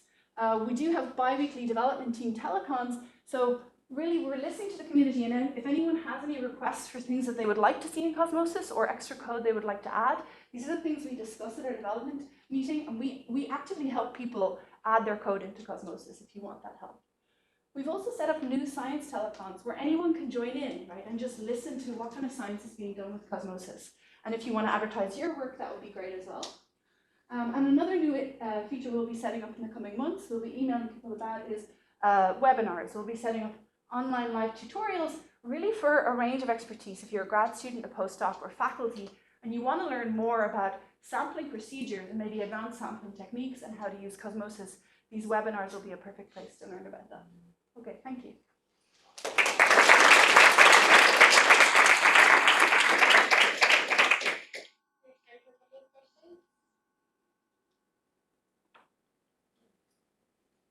What's been your experience with, packaging so many different pieces of code and trying to distribute that? And has that been a headache or? Yeah, it has. Not for me in particular, but for our computer science guys, it's been a headache. So one of the biggest issues we found is supporting this to run on any operating system. And one of the biggest headaches we're running into at the moment is the latest upgrade, so El Capitan. And so basically the way the UPS system works is that we will support certain systems like SL6 and Mac OS systems, but actually making sure that it installs correctly on any operating system, that's been the huge headache because we're installing all our libraries ourselves. And so making sure that that's a uniform experience for everyone. We're also installing matplotlib. I mean, you run into huge issues with people's pre-installation of things. Would it make sense to use Conda for this? So we do actually install Conda. The Python packages are installed with Conda. Oh, so as Conda part is of this. in this. It's installed in this. So you automatically get Conda with this. So what we're thinking about moving to in the future is this will be installed under a virtual machine on people's laptops. And then that might make it a cleaner environment because we definitely have run into issues with different operating systems. So maybe we can have one more question and the next speaker can start setting up. And, to what extent do you have direct participation from all of the other groups that are providing the different models? I mean, there's a very wide community, giving you each of these different constraints and models, and are they actively involved in this, in the collaboration in Cosmosis? No, they're not. So really at the moment, with the core development team, if any code is out there and it's public and we think it will be useful, then we just take that code and we don't really have much interaction with the developers of the code. Anyone who approaches us and wants to actively include their code, then we will have a lot of participation and interaction with them until it's installed and until we test it and make sure that it's working and it's doing what it says it should do. Then we interact with them a lot. But once it's inside Cosmosis, then really we move on and we think about including the next piece of code. I also want to say that Cosmosis is being used as part of the DES collaboration. So there's a private fork of Cosmosis, which is, what we're advocating for collaborations going forward is that they use a private fork of this until they want to release their data, and then all the ini files they've used and all the pipelines they've used should also be released with the data. But this is being used actively at the moment in DES. A separate group uses Cosmosis for all the cosmological analysis. So let's thank Louise again.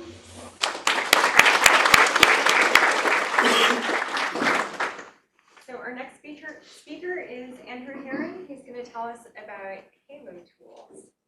All right, thanks. Yeah, okay, so what I'm going to talk to you all about is a package I've been developing called Halo Tools. I've released 0.1 last week. So Halo Tools gives a platform for building and testing models of galaxy evolution. In particular, Halo Tools gives a framework for starting from a model for how galaxies are connected to their underlying dark matter halos and generating Monte Carlo realizations of a galaxy population that can be directly compared to galaxy survey data. So if you're familiar with Boltzmann solver codes like CAM and CLASS and CMB-FAST, you can think of Halo Tools as being analogous to those, except whereas CAM generates CMB predictions. HaloTools generates predictions for large-scale structure observables like galaxy clustering, galaxy-galaxy lensing, redshift space distortions. So when you couple HaloTools together with a cosmological simulation, what you get then is essentially a prediction engine that you can compare to galaxy survey data. So before I talk about the package, I should say that HaloTools has been, it's a collaborative effort. So Duncan Campbell is a graduate student at Yale who's done a lot of work on HaloTools. Eric Tallerud has had major contributions to the package. And at least a dozen scientists have contributed anywhere between code fragments to direct pull requests to the code. And when I started off developing this package about 1.5 years ago, I knew essentially no Python at all. I was a straight IDL programmer. And it was enormously helpful to have the AstroPy package template to work from, because it basically freed me to learn how to write good Python code without having to, in addition, have this big overhead of also learning about package structure and how to develop test runners that were robust. And there's a huge amount of extreme conveniences that using the package template basically made this possible in a reasonable time scale. So a lot of people in this room have also contributed this, to this package, just by virtue of making the package template so useful. So okay, a quick background on the science that HaloTools is built upon. So the idea is to take a cosmological simulation, say an in-body simulation of the distribution and evolution of dark matter halos, and to create a galaxy distribution, which represents a model coupled with this simulation. So you need 3 basic ingredients to go from a simulation of cosmological structure to an actual set of observational predictions. So you need the simulation. In particular, you need a catalog of dark matter halos identified in the simulation. You need some model which connects galaxies and their properties to the underlying dark matter halos. And then you also, you don't actually compare when you have a mock universe. You don't compare sort of point by point your mock galaxy to an observed galaxy. You compare summary statistics like galaxy clustering and galaxy lensing. So then you also need ways to make mock observations on your mock galaxy population in order to be able to compare real data. So in HaloTools, those are handled in 3 independent sub-packages. The first is handled by the sim manager. The second is handled by the empirical models sub-package. And then the third is the mock observables package. So I thought I would just talk through these 3 basic sub-packages of HaloTools to sort of give a picture for what HaloTools is doing. And just to be totally explicit, so for HaloTools, the process of running a simulation and then identifying dark matter halos, this happens by the outside world. So this is not what HaloTools does. For HaloTools, these are inputs. So there's many different packages which are available for both codes for running simulations, codes for identifying halos, and so for HaloTools, these are just inputs. So HaloTools just takes those as an input and then generates mock galaxies into such a simulation. So starting off with the empirical models.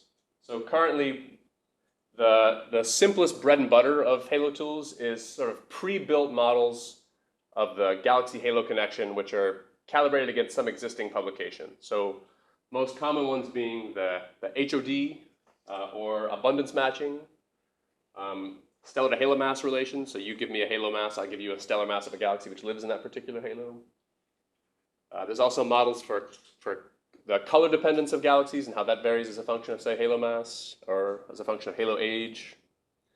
So each one of these pre-built models you can pick up with a pre-built model factory and sort of immediately load it into memory with one line. And that particular version that you load is always based on a specific publication, which has been fit to some existing data. Okay, and there's about a dozen of these that are sort of pre-built and ready to go, such that in just a few lines, you can very quickly hold a mock galaxy distribution, which looks a whole lot like the particular galaxy sample that that paper was fit to. So that those pre-built models are all actually just different sort of particular implementations of the model factory design. That's the basic structure of the empirical models package. So the empirical models package is extremely modular. So the way that you build a model is you have just a set of completely independently defined components. You pass them to a model building factory, and the model building factory provides a standardized way to compose those individual features together into a composite model. So all Halo Tools composite models, no matter what their features are, have the capacity to directly populate dark matter halos with galaxies which have whichever attributes that you decided to include. So each one of these individual features is optional.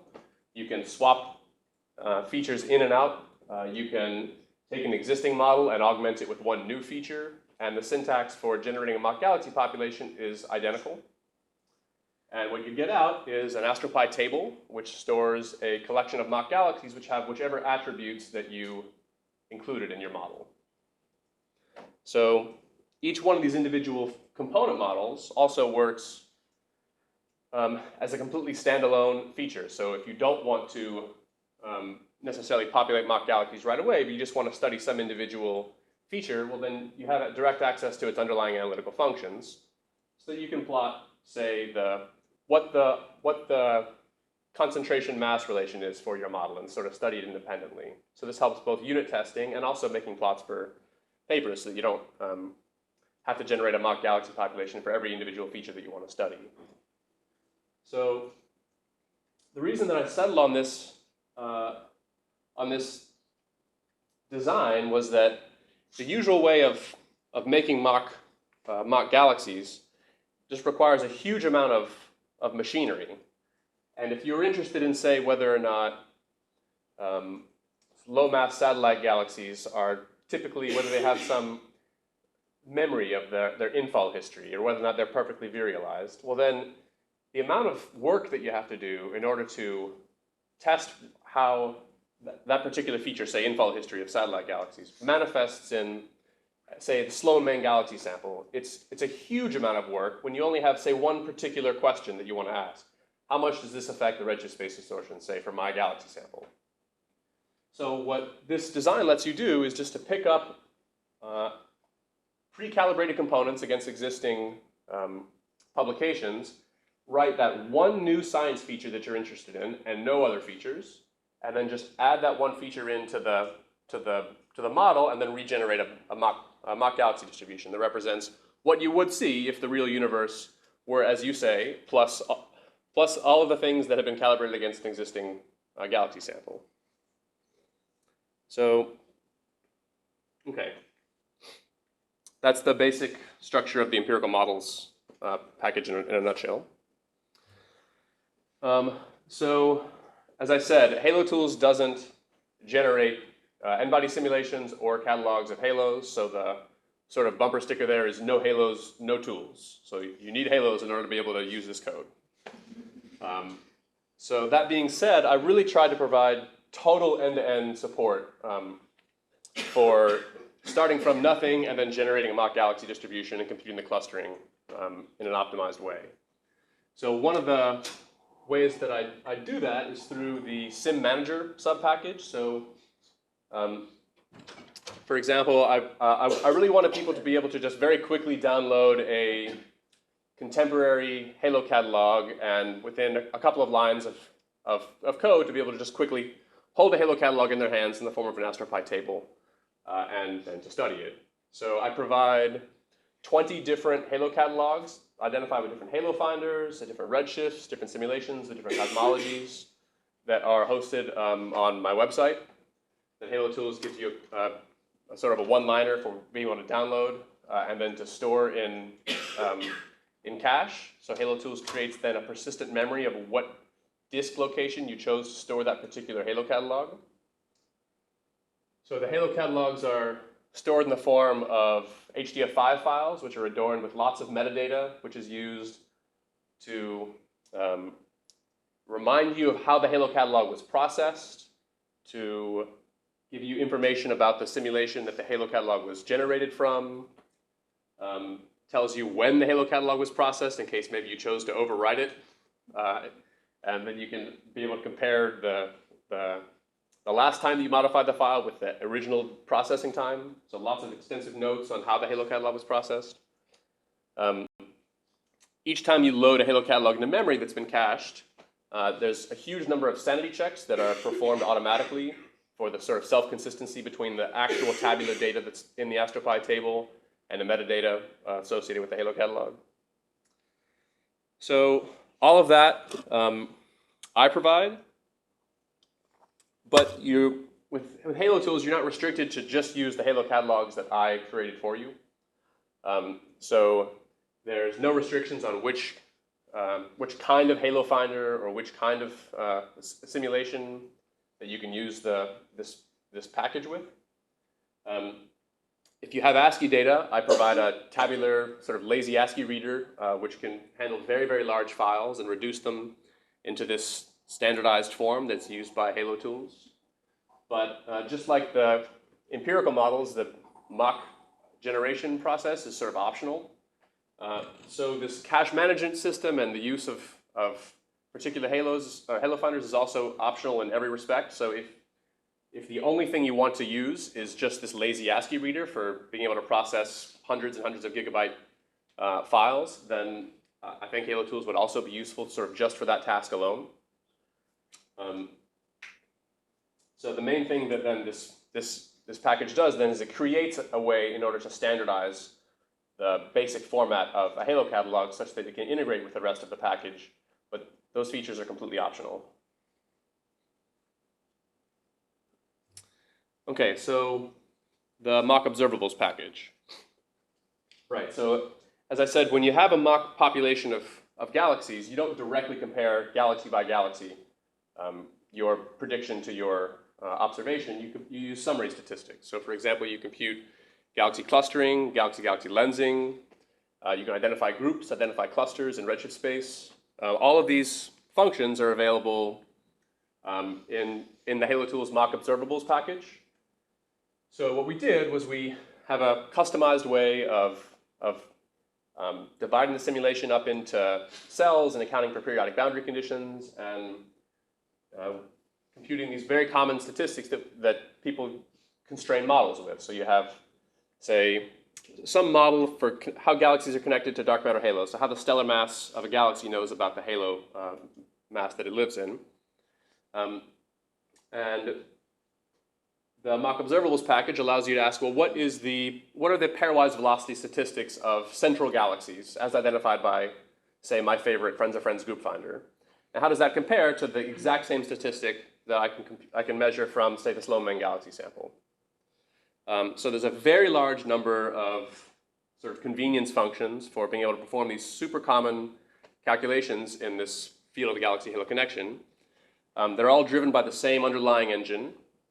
And it's basically the same optimization strategy for each of them, such that it's very easy to add on your particular new variation on this basic structure. For, say, you have some particular marked correlation function that you think is just perfect for identifying satellite quenching gradients in clusters.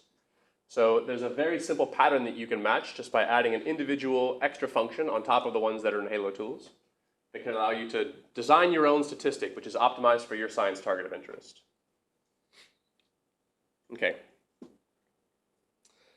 So, as I said, so each of those individual subpackages works entirely on its own. So I guess I forgot to mention, the mock observables package in no way even knows that you're using the rest of Halo tools. So it just takes a set of point data in phase space and returns your summary statistic.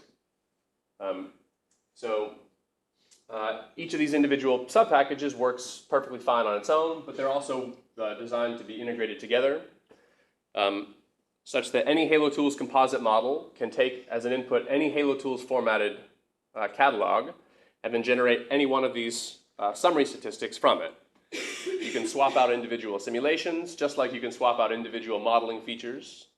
And you can swap out different summary statistics in the same way. So each of these different summary statistics and each of these different ways of models for generating mock galaxy populations has been optimized with MCMC type applications in mind. So for example, to generate a typical Sloan main galaxy type sample takes about 200 or 300 milliseconds. And to compute the clustering on such a sample takes maybe a second or two. So you can build as many complicated features into your model as you like, and then do really expansive MCMC type analyses using your favorite summary statistic tailored individually for your particular science target. So this is an example analysis that's being done by some graduate students at NYU, which they're studying a sort of traditional HOD style model, and they're comparing the clustering statistics, the number density, and in this case, the group multiplicity function. Okay, so that's sort of science targets, just a bit about code. So every Halo Tools class method and function has a docstring with example usages. Example usages link to step-by-step tutorials for sort of basically all non-trivial functions that are in the code. I make a real effort to have the code not be a black box. So some functions are very involved, like generating Monte Carlo realizations of an NFW profile is a lot of math. And what I do is I create a link to the, in that particular case, the original Navarro-Franken-White paper that presented this particular form for the profile. I provide a mathematical derivation for the exact equation as is implemented in code, starting from the equation that is in that paper, so that you can look and see what the return value is by that function and see how it follows from first principles. I provide cross-links to the code which tests that function, and also to step-by-step usage tutorials. So basically, thanks to the great convenience of the AstroPy package, or the AstroPy package template, makes this sort of cross-linking with Sphinx extremely convenient and easy for users to see exactly what the math is that leads to the given function that they're choosing to use, and sort of dive into as much documentation as they see fit. Sort of in short, I really try to make, the documentation is really a lot more than typical doc strings and code usage. It's basically evolved into a textbook on how to make mock galaxy populations with standard techniques. Okay. So as a sort of testament to how much work I've put into the documentation, there's a large number of ongoing projects that are almost entirely unsupervised by me, and the sort of science targets are very diverse. In most cases, I've given almost no guidance, and the documentation has been entirely self-sufficient for users to pick up the code and very quickly do what they were already doing, and then in a much more flexible fashion. So I think I'll just go ahead and conclude.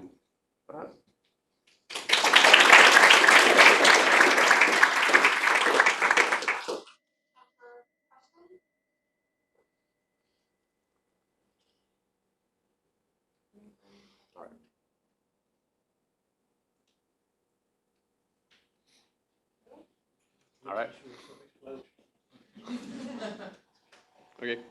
I mean, I guess I would ask the same question. I code, I don't code. I'm usually using other people's. So I'm always looking for like what's happening with the cosmology codes, for example. Maybe you can tell us a little bit more about that, since that would be most of interest to me. So for which cosmology code? So you mentioned you have kind of this array here. So there's cosmology with FastPM. So what's going on with that? Okay, great. So that's a really interesting Tell me project how I could use it, I guess. that I have had almost no input on at all. But I've spoken with them about what they're doing. So they have their own machinery for generating low resolution simulations based on as a function of cosmology. So they are running an MCMC type chain in which at each step of the chain for a given cosmology, they run a simulation, and then they identify halos in that simulation. and then they just pass those halos to halo tools, and they've chosen an HOD style model, and they're particularly interested in redshift space distortion. So for each step in their chain, they pass their halos to halo tools. Halo tools generates galaxies. They use the code to compute the redshift space distortions, and they compare that to observational data of the same statistic. And so this is an example of where they completely ignore the sim manager package, and all they do is just pass in their own halos, which are generated in their own way and are completely different from, it's a very low res simulation, so the halos are completely different from what I've provided. I have follow-up questions, but I'll ask you later, Okay. so we should thank you. Okay, thanks.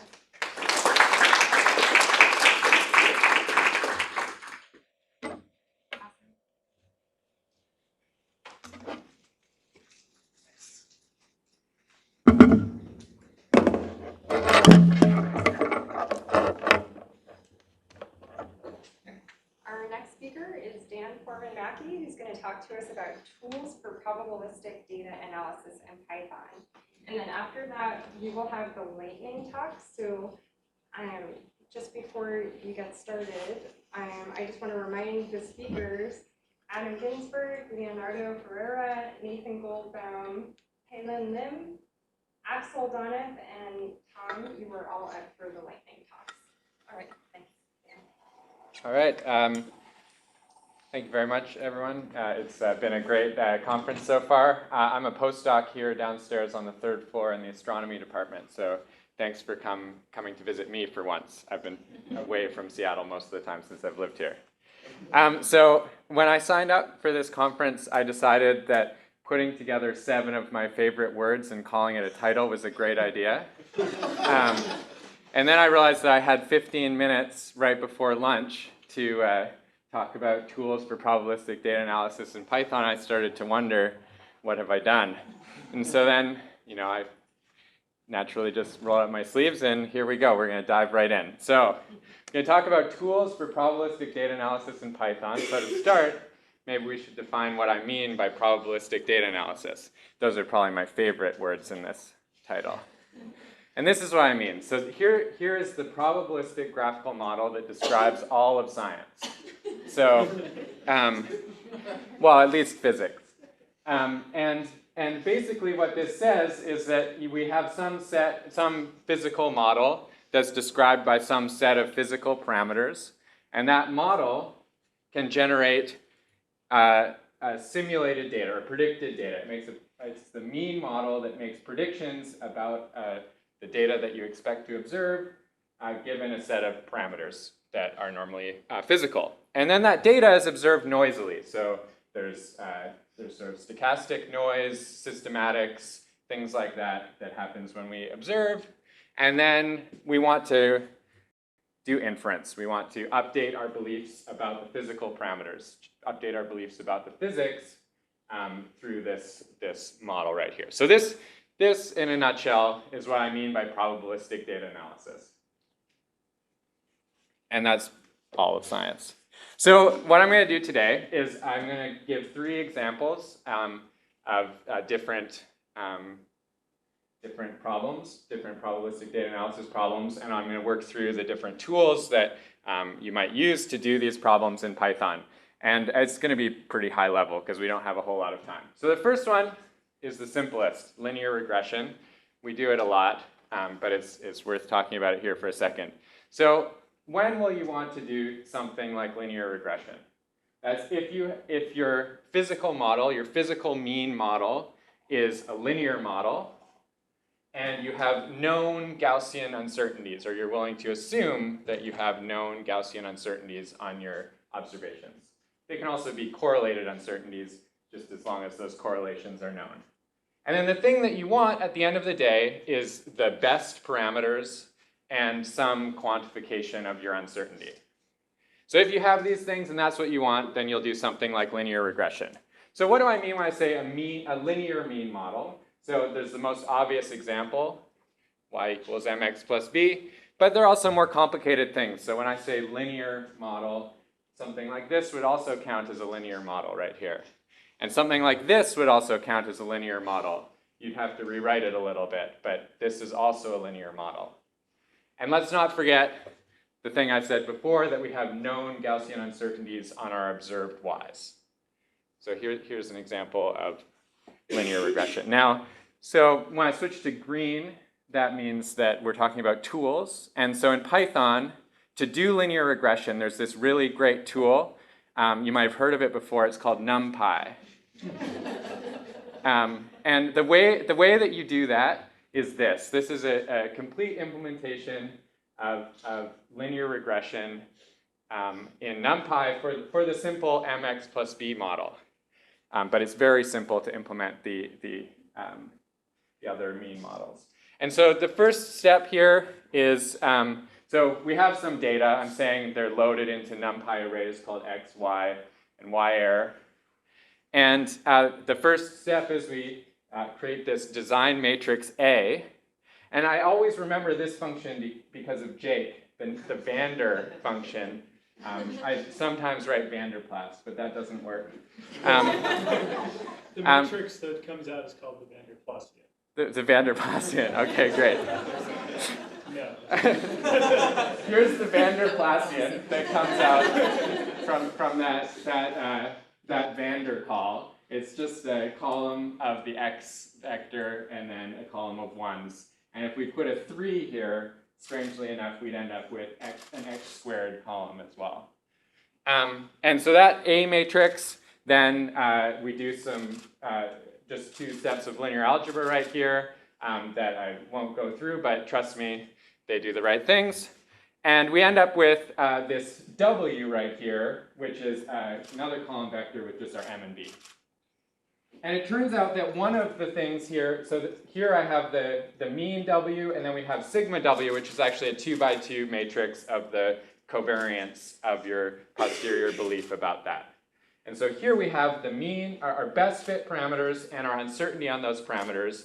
And given that it's a linear model with Gaussian error bars that we say are known, this is our posterior belief about that, about those parameters. So that's it.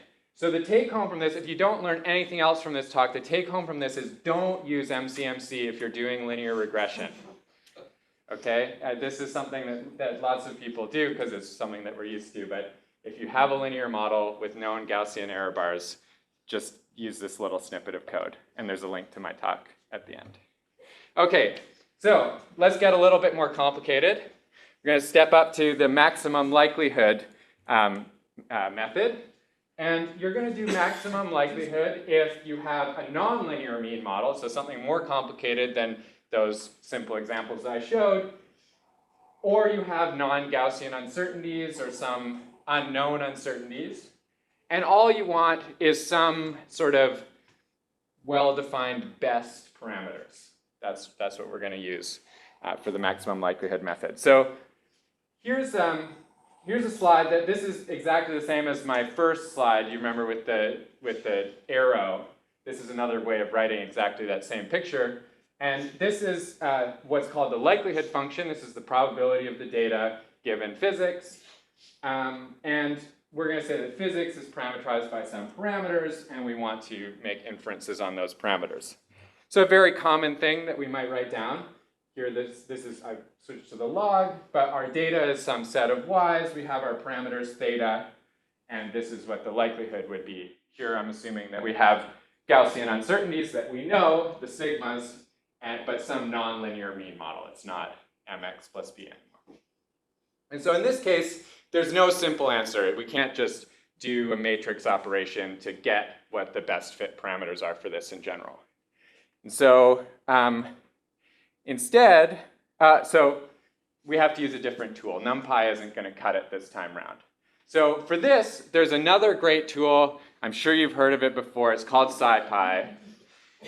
This is what we use to do maximum likelihood, or what I suggest. So here is an example of doing a maximum likelihood computation in Python. Now I've just defined some model right here. That's my f of theta from before, and I've just chosen a logistic function, whatever. It has 3 parameters, a, b, and c, and that's passed in as a vector right here, and I can evaluate that model. And then here, I've just evaluated the likelihood function, and for historical reasons, it's actually the negative log likelihood that I'm evaluating right here. Because in SciPy, there's this minimize function, and we need to minimize the negative log likelihood. That's the same as maximizing the log likelihood. And so this is it. This is you can just run this, and it'll fit. There's, a negative log likelihood. Now, of course, I'm sure everyone in this room has done something like this before. And what will always happen is it just doesn't work, right? And that's because optimization is pretty hard. That minimization thing, there are all sorts of tuning knobs and things like that, and something always goes wrong. As soon as you have a real problem, something goes wrong. And it's not SciPy's fault. So there are a bunch of things to consider if you're doing maximum likelihood. A big one is initialization. If you want to start your you have to choose a place to start with your optimizer, and you want that to be good. And your performance is going to be very sensitive to that. I don't have time to talk about how you do that. You might want to set bounds, something like that, something that you can do with SciPy. You want to set those in an intelligent way, and we're not going to talk about that. Convergence, also very important, hard to judge. SciPy optimize, I'm sure you've experienced all the very opaque error messages that it throws when it doesn't converge. Also not going to talk about that. So instead, I'm going to talk about something that we don't normally think about in astronomy, and that's gradients. So outside of astronomy, anytime you're doing optimization, that requires gradients. And when I say gradients, I mean the derivative of the log likelihood function with respect to the parameters. That's the thing that you need. In computer science, for example, you wouldn't even approach a problem unless you can compute the gradients like this. And that's not something that we do very often in astronomy. So we have to compute those for our physical model, and that's a pain in the butt. So here's another tool that might come in handy if you want to compute gradients. And gradients will always help SciPy do a better job, I promise. So it's called AutoDiff. And if you Google AutoDiff, the third result is this blog post that says that AutoDiff is the most criminally underused tool in the PyAstro toolkit. I don't think that's what they actually said, but it also applies for us here. And so what AutoDiff does is at compile time, we'll come back to that, it computes exact gradients. So it takes your code and it computes the derivatives of your code. So you've written your function once, and it compiles two different versions of your function, one that evaluates your function and one that evaluates the gradients of your function. So that's pretty cool. It's basically just the chain rule. It's just propagating the chain rule all the way through your code over and over and over again. So here's an implementation of how you would implement in some made-up language that doesn't exist, the AutoDiff version of the sine function. So here you can see the derivative of sine is cos, I think, and you're just propagating the gradients through that way.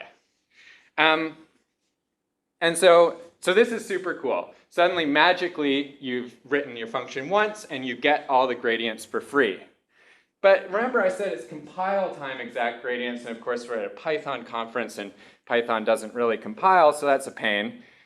But there are two methods, as far as I know, of doing AutoDiff in Python. The first one is to use Piano, which means that you have to completely rewrite all of your code. But it's apparently very cool. I actually haven't used it for anything, so I can't talk about it today. But this second one is kind of cool. It's worth noting in this context. And it's an AutoDiff library where they've re-implemented all the functions in NumPy with gradients and apply this AutoDiff methodology to NumPy. And so it's pretty cool. So here's an example of using it. You can see they've just wrapped NumPy right here. And here's a function, also a logistic function in different units. And here, this is how you get the first derivative of this function with respect to x, and here's the second derivative of this function with respect to x.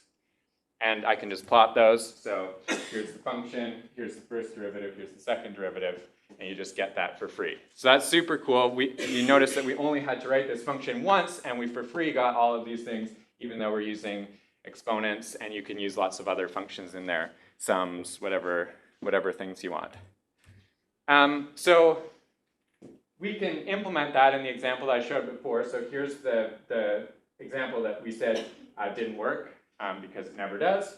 And so to implement gradients in this, all I have to do is add a few lines, and they appeared just like that.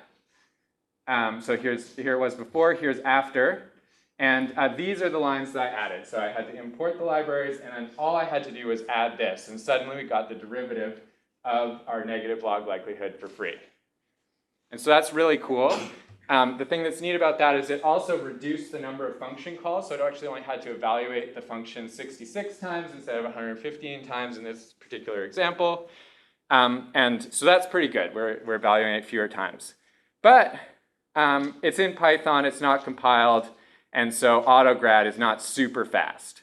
It is convenient. It lets you test whether or not gradients are going to be helpful for your problem, but it's not really the fastest thing on earth.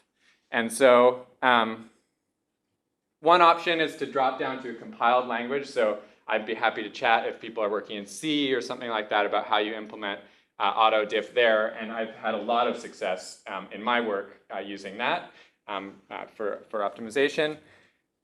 Or you could just listen to Kyle and use Julia, because he noted yesterday that it's available for free there. Okay, 5 minutes. Perfect. We're gonna finish with lots of time here. So the last example I wanted to talk about is uncertainty quantification. So uncertainty quantification comes around if you have the same things as we had before. This was for the maximum likelihood case, nonlinear mean model, and or unknown or non-Gaussian uncertainties, or other noise. But what we want is some constraints on our uncertainties about the parameters. Maybe the best fit values as well, but especially the uncertainties. That's the part that we really care about. That's when you would want to do something like this. And so, oh yeah, I'm glad that Elise set the sort of equation bar pretty high to start this session, because there weren't a lot of equations earlier in this conference. But here is Bayes' theorem yet again. It's also known as the chain rule, but a different one from the one we were talking about before. Here, when I say uncertainty, what I mean is I want some constraint on this object right here, the posterior probability, or the distribution of physical parameters that are consistent with the data. And to do that, we have the likelihood, which is the thing that we've been talking about for quite a while there, and the prior. We don't need to get into that. And to do that, you're going to have to sample. There's no easy way. This guy is sampling. And so for sampling, there are lots of different methods. Obviously, the first thing you should start with is the MCMC hammer, because I made it. I'll talk about alternatives in a minute, but it's a great place to start if you're just starting on a problem. The documentation is here. It's pretty easy to find, surprisingly easy to Google. There's, again, lots of documentation, tutorials, things like that on this page. And here's a full example. This is the same model as you saw before. This is shockingly similar to the code that you saw for maximum likelihood. That's not a mistake. The interface was designed to look a lot like the other one. I've added a negative sign here that wasn't in the previous one, and added a prior term, which is identically 0. And so this is how you run it. You would get something that looks like this. Whatever, I generated some data to make that plot. And these distributions are constraints on that posterior probability. So these are the distributions of parameters that are consistent with your data. And suddenly we have more information than just the best fit value for the parameters. So of course, there are millions of things we have to think about with sampling as well. So this is the list that I gave before for things you needed to consider for maximum likelihood. And the same list pretty much applies. We would call bounds priors in this case, but all of the other things count. And I'd love to chat with people about all of these points. Something like convergence is something I think about a lot. And another thing that's worth noting is that gradients actually might come in handy. So all this talk about autodiff and that kind of stuff might actually come in handy for sampling because there are samplers that can take advantage of derivatives, Hamiltonian Monte Carlo methods, for example. I don't have a lot of experience with that, but it seems very exciting. So here are some alternatives to MC. It might not be exactly right for your problem. So these were the ones I could think of off the top of my head in Python, but there might be other examples. So the top two here are both very good for doing hierarchical inference problems. So if you have more structure in your data, then they can come in very handy. And the syntax is slightly opaque to astronomers, and it won't look exactly like the sort of optimization stuff that we're used to, but they can be very useful if you have more structure in your problem. And then if you want to compute evidence integrals or something like that, you might consider these options. And just as of a few weeks ago, diffusive nested sampling has a Python interface that I made. And so if it doesn't work, I'd love to chat. So in summary, wrapping things up, this is what all science looks like. So if you have a problem that looks like this, you probably do. You now know how to solve it. Here's the link to my slides. I'd be happy to chat about any of these topics as the conference goes on or via email. Thank you.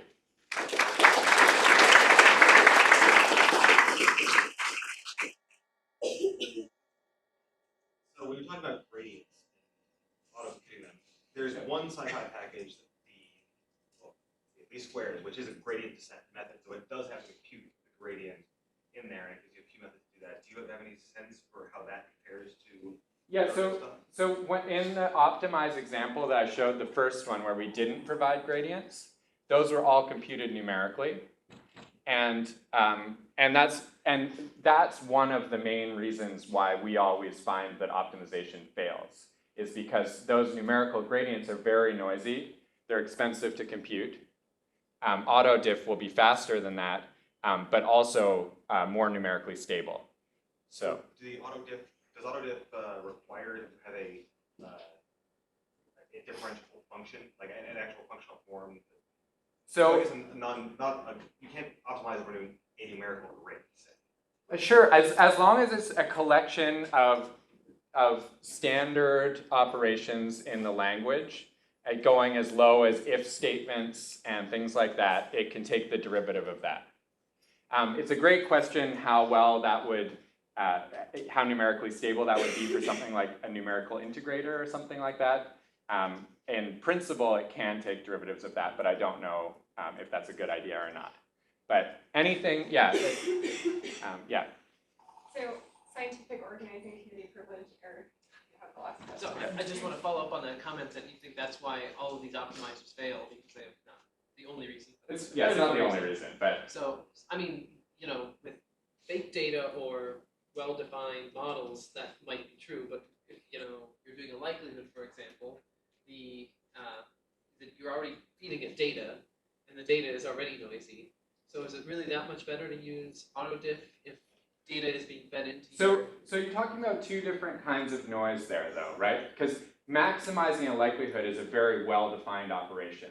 So if you have numerical noise introduced into that optimization so that suddenly your likelihood surface looks all jagged, then that's going to perform, it's going to perform much better if you have high fidelity correct derivatives, and you'll be able to optimize that function. It might be the wrong function. You might have written down the wrong likelihood function. I can do nothing about that. That's your job. But if you write down the right thing, then it's well defined what you have to do, and doing something like this will help. Yeah. All right, let's thank our speaker again. All right, so we're going to go into the lightning talks. Adam is first. I'm just going to sit here and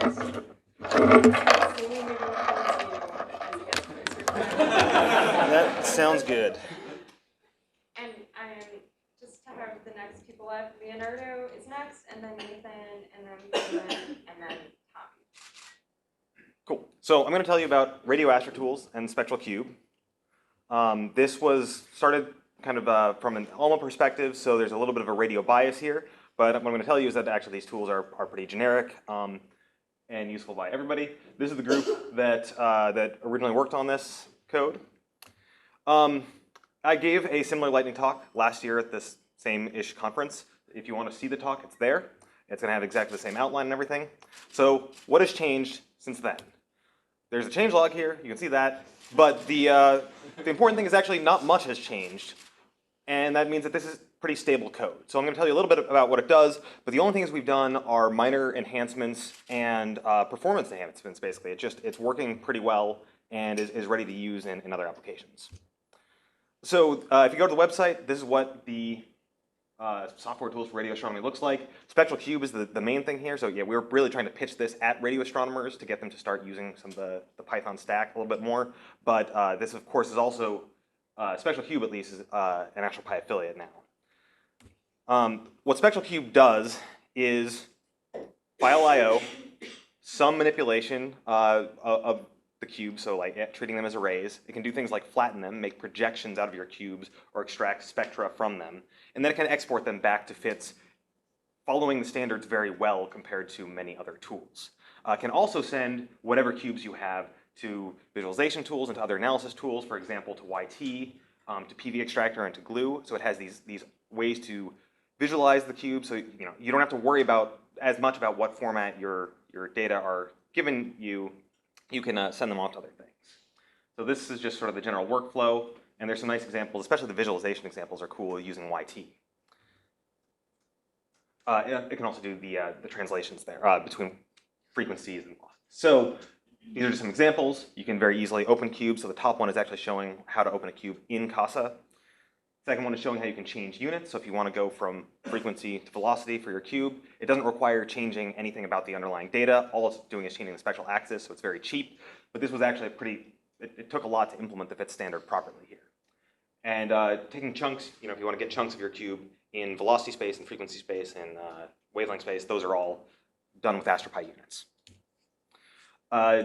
If you open a cube and you print it out, it gives you some information about it, so its size, the min and max along each axis, the unit, nice things like that. You can see all the various features that it has. Just this tab completion, and just highlighting some of the ones you might look at. You can apply functions across the cube, and these apply functions, the reason they exist as separate things is because you can sort of do things lazily with these cubes. You might not, if you have a cube that's arbitrarily large, like tens to hundreds of gigabytes, you can actually load that here. It's using NumPy memory mapping in the back end, so you can then map functions across that and do it without loading the entire cube in memory all at once. Cool. There's the two functions in yellow there. Those are the visualization tools and analysis tools. And the really interesting things maybe are in blue. There are various ways to get subcubes and subsets of the cubes, so you can do your analysis on the part you're actually interested in. One example analysis tool is PV extractor, which allows you to make slices along a cube and extract a position velocity diagram, or just, it's not velocity necessarily, but that's usually what we're looking for. And so you can draw arbitrary paths, because Tom has written some really cool stuff for that. And then you can even average over some width around any given path, and out comes your position velocity diagram. I picked a particularly ugly example because I was making this. I want to change the color map from jet, which was there before, to now it's grayscale. So we fixed that problem. Well, there's a pull request out for it anyway. Glue can do this even better, and so Tom, I hope we'll talk about that more at some point. There's this Casa Python thing. Probably if you aren't using Casa, you don't need to worry about this, but if you have Casa on your computer, you can install the entire AstroPi stack into Casa thanks to this tool. Again, Tom deserves most of the credit here. And so for the rest of this meeting, these are the things that we want to do. We want to add a new visualization methods going to Ginga. We want to replace PyRegion with AstroPi regions, which we're making progress on already. And then I'd like to hear, what are the use cases you guys have, and get more people using Spectral Cube because it works efficiently as a backend for other things, I think. Great. Awesome, thank you.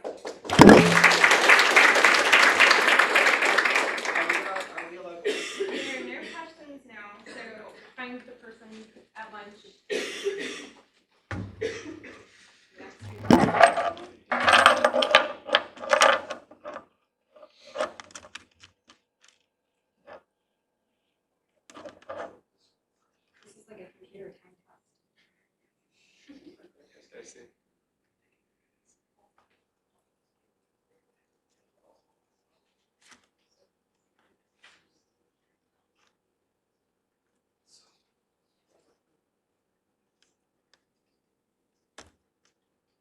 So lovely. I would say at this point, you just scroll through it. Okay. But it's frozen. Oh, is it completely frozen? Yeah. So if someone wants to swap with me, and I go.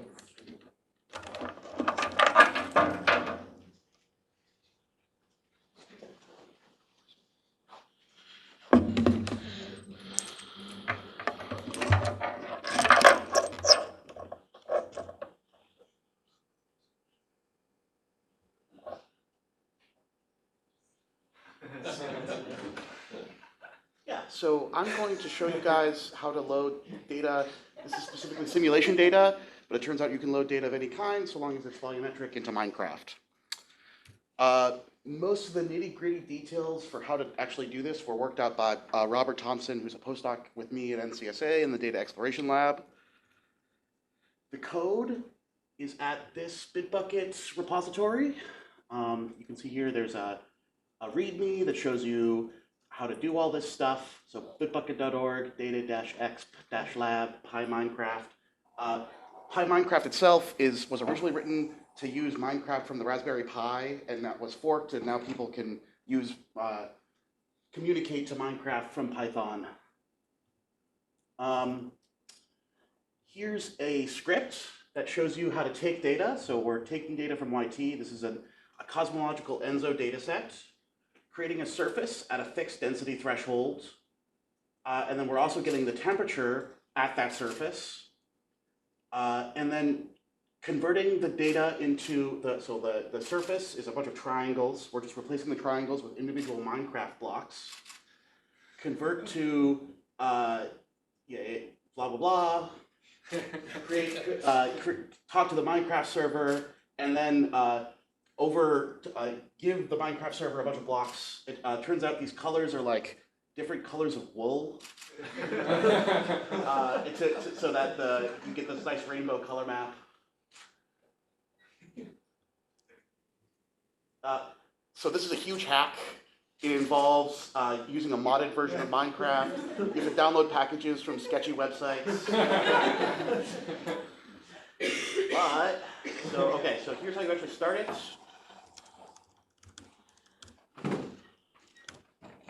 Oops. So starting a Minecraft server, Spigot is a modded version of the Minecraft server. So that's started, and I've already loaded the world, and it's already preloaded. It takes a really long time to actually create the world. Then I actually have to start Minecraft and join the server.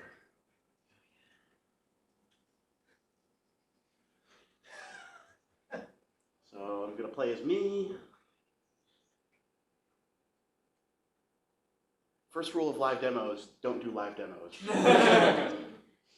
So it's a multiplayer server. If somebody else is in here on this network, they could probably, they might be able to join it.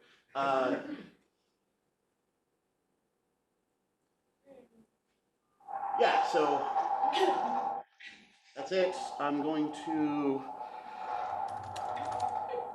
so I changed the weather to clear, and then time, set day, so that makes it day now. This is a cosmological simulation. Fixed a density of 10 to the minus 30. You can see here where we screwed up mirroring it periodically, so you can see a little seam there. So yeah, you can fly through the cosmological simulation. The black blocks are where Minecraft is breaking and it's not drawing the textures correctly because we're loading so many blocks that it doesn't know what to do with it. Can you kill it? I can kill myself by falling through the world. Oh no, here we go. So, and then I can punch.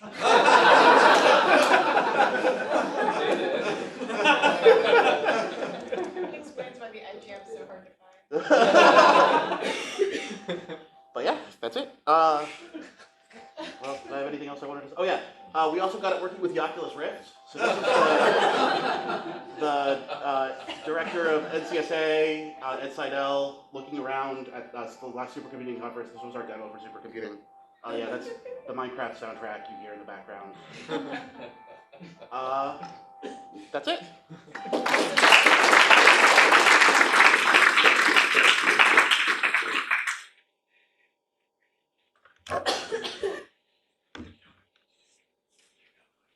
Okay, so it looks like we're gonna move on to Leon. It's hard to follow up without I don't have World of Warcraft or anything, so. But it's exciting.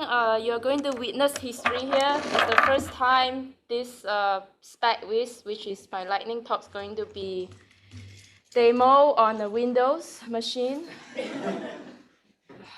Okay. So quick. I'm not going to talk too much about this, but basically it's a result of the sprint, data analysis sprint for JWST that Eric Tollerud talked about. So this is one of the products that we have. As you can see, lots of people contributed. And the main developer here is Nicholas who's not here at the conference. Ivo put a lot of the modeling stuff into it. There are a lot of other people contributed here and there. I wrote the documentation mostly. So I don't have time to give credit to everyone. It's on GitHub, Space Telescope GitHub. It has a proper read the doc that you can get information from. So with that, let's go to the GUI. So it's a GUI to a simple visualization of 1D spectrum. So it's not to compete with Glue or other more sophisticated cube tools that you have seen so far. Here I have a spectra preloaded for speed, just for the speed of the talk. So if you use the mouse wheel, you can kind of just zoom in and out. And if you click left click and drag, you can kind of move it around. So it's pretty handy.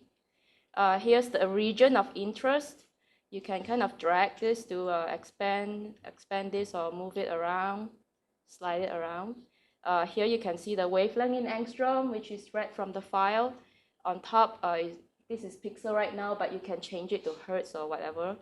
Here's the flux unit. So if you go to the context menu, there's a lot more things you can do there, but I don't have time to go into that. If you slide this around, you can kind of see that the number here changes the basic statistic. So quick look of your data. Let's hide this real quick. Oops, no, that's not how you hide it. Removed, okay. So let's do equivalent width real quick. So there's this is a prototype, okay? So here you have your feature, and the two green area is where you get the background. So a very quick and dirty calculation, you get equivalent width information here. So let's get back to our region of interest. So you can choose models. We use AstroPy modeling. So here for the speed of this talk, I preloaded a Gaussian and a constant. So they are going to make a compound model. And let's hope it not crash. Create layer. So now we have a model. Of course, I haven't fitted it yet. It looks pretty bad right now. So now I'm going to perform fit. All right, it's getting there. Fit again. Fit again. Oh, okay, good enough for me. So you can fine tune the parameter. Like the previous talk, it's important to have proper initialization sometimes. So you can go into here. This looks better on the Mac, by the way. I see lots of Mac users. So you can click on this, and then you can change the value to initialize it. And then you can go to update layer, and it would update the model for you. And then you can maybe fit again. You know, you can do a lot of stuff with this. So that's the point of this project right now. If you go to our GitHub issues, you can see there are a lot of issues. Oh, so slow. But to show you that we have plans to work on this some more. There's a future sprint session to come back to this and handle those issues. But if you want to solve the issues for us now, you're welcome to pull requests. 0 right now, but we welcome pull requests. And you can read the documentation. That's it.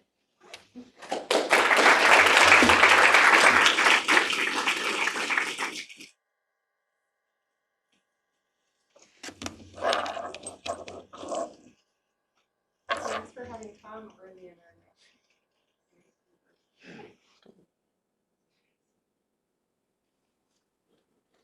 So thank you, Tom. So I will talk about Morphometrica and a little about galaxy morphology. So how can we measure galaxy structure and morphology? We have two main ways to do that. We can fit light profiles for subcomponents, or we can measure non-parametric parameters like concentrations, asymmetries, smoothness, how the galaxy is asymmetric, and go on. And we can measure that with Morphometrica. I will talk a little about that. Morphometrica is a standalone application. It's written in Python. It's designed to be used in data from large surveys. It's easy to run in parallel. It's going to be open in the near future. If you want to know more about it, check the address. So here is the visual output. It's really easy to use. You only need to have the physics image and the PSF, and it gives you all the parameters that you need to do this kind of studies. So, but what's new with Morphometrica? Morphometrica takes the usual parameters for non-parametric morphology and changes them a little bit. It takes the asymmetry and smoothness and uses a Spearman-Hank correlation coefficient to do that. Instead of using Gini coefficient, it uses the information entropy. And it has a new way of measuring structure. We call it spirality. We normalize the galaxy image to normalize the position angle. We take the image in polar coordinates, take the gradient field from the image, then take the standard deviation of this field. And you can see that spirality correlates very well with the t-type. And it's a way to measure structure, new way to measure structure. But how do we know that this approach is better than the usual one? So we measure these things in Redshift simulations using Ferengi. It's not in Python, unfortunately. It's in IDL. So here you can see the simulations for the EFG catalog. It's from the STSS DR8, the data. And you can see that all the new parameters are better to discriminate morphological classes. S3 is the new one, A3 is the new one, information entropy for compared with the Gini one. So if we do feature selection with that, we can see that all new parameters are better to discriminate classes, plus the concentration, usual concentration. So we use Morphometrica, Galaxy Zoo to label our data, and we use scikit-learn to do all the machine learning supervised classification, and we are able to achieve a performance of 90% in the classification for EFG, Nair, Abraham, and legacy data sets. So the important thing here is that these measurements have physical meaning. Usually people do supervised classification in hundreds of parameters and they don't have physical meaning. So we are able to reproduce human classification with these parameters. And the distance from the class separation hyperplane can be used as a morphology estimator. It correlates very well with the type. And where do you want to go with this? So we want to find the limiting headshift for reliable morphological classification. So we want to give an instrument know what's the limiting headshift to do morphological classification. So you see here in the previous classifications the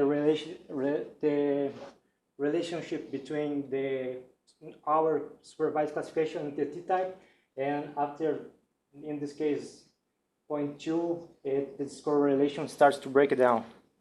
And we want to find a general limiting function of this kind. So here's the classification metrics, and that's it. If you want to talk to me about that, I am available during the conference. Thank you. Thank you. Thank you, Tom.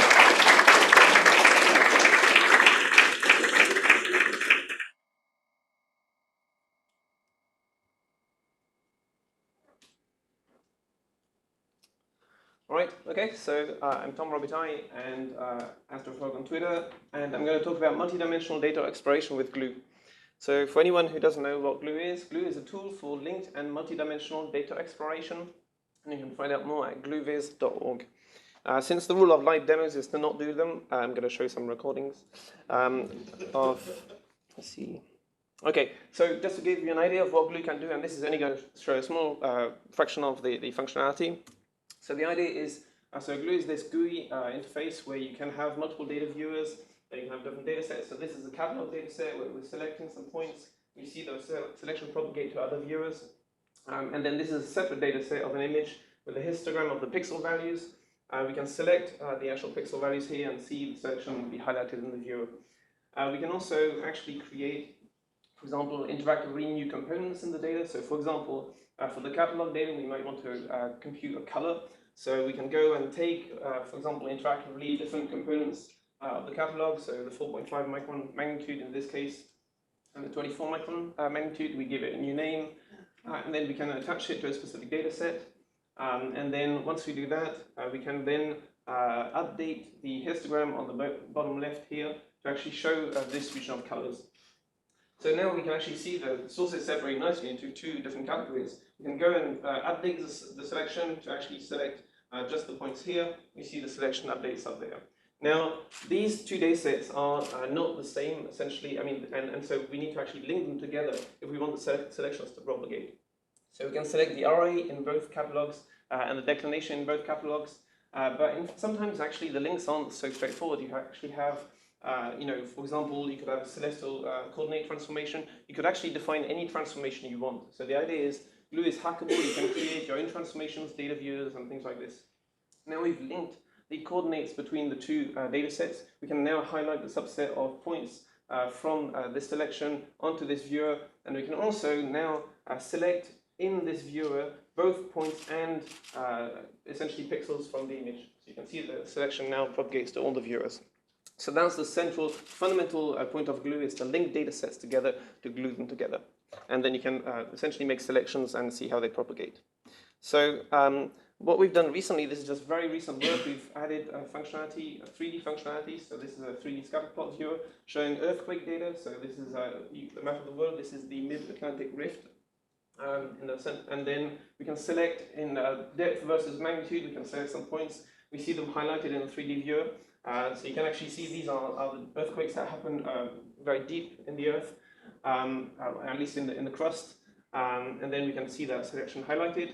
We can also go to this histogram of magnitudes. We can update the selection to show just the strongest earthquakes in the world, but not filtering by depth now, just by magnitude.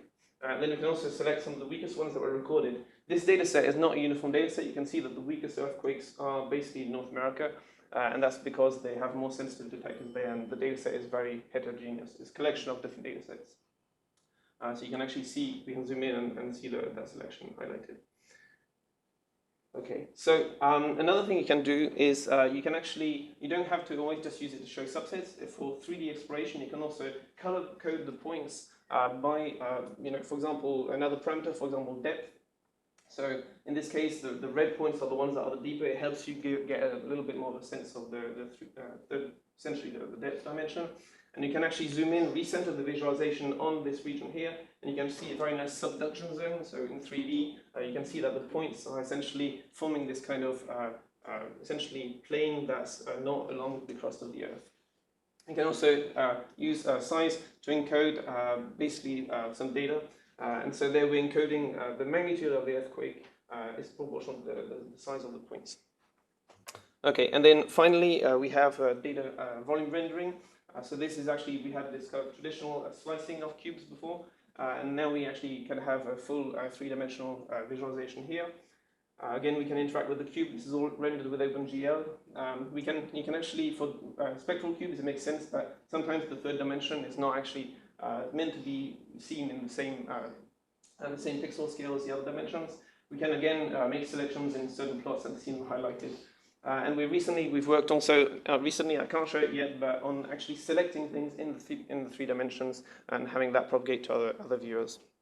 Okay, so all the code is on GitHub, and if you would be interested in getting involved with the development, There's a lot of things you can create, or your own custom viewers and things like this, and linkers, very easily without actually have to understand the whole code base. If you're very interested in doing this, then please talk to me. Maybe we can even sprint on it tomorrow at some point. All the code is on GitHub. Please go check it out. Thank you.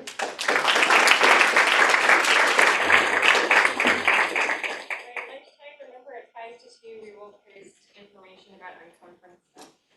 And speakers, please don't forget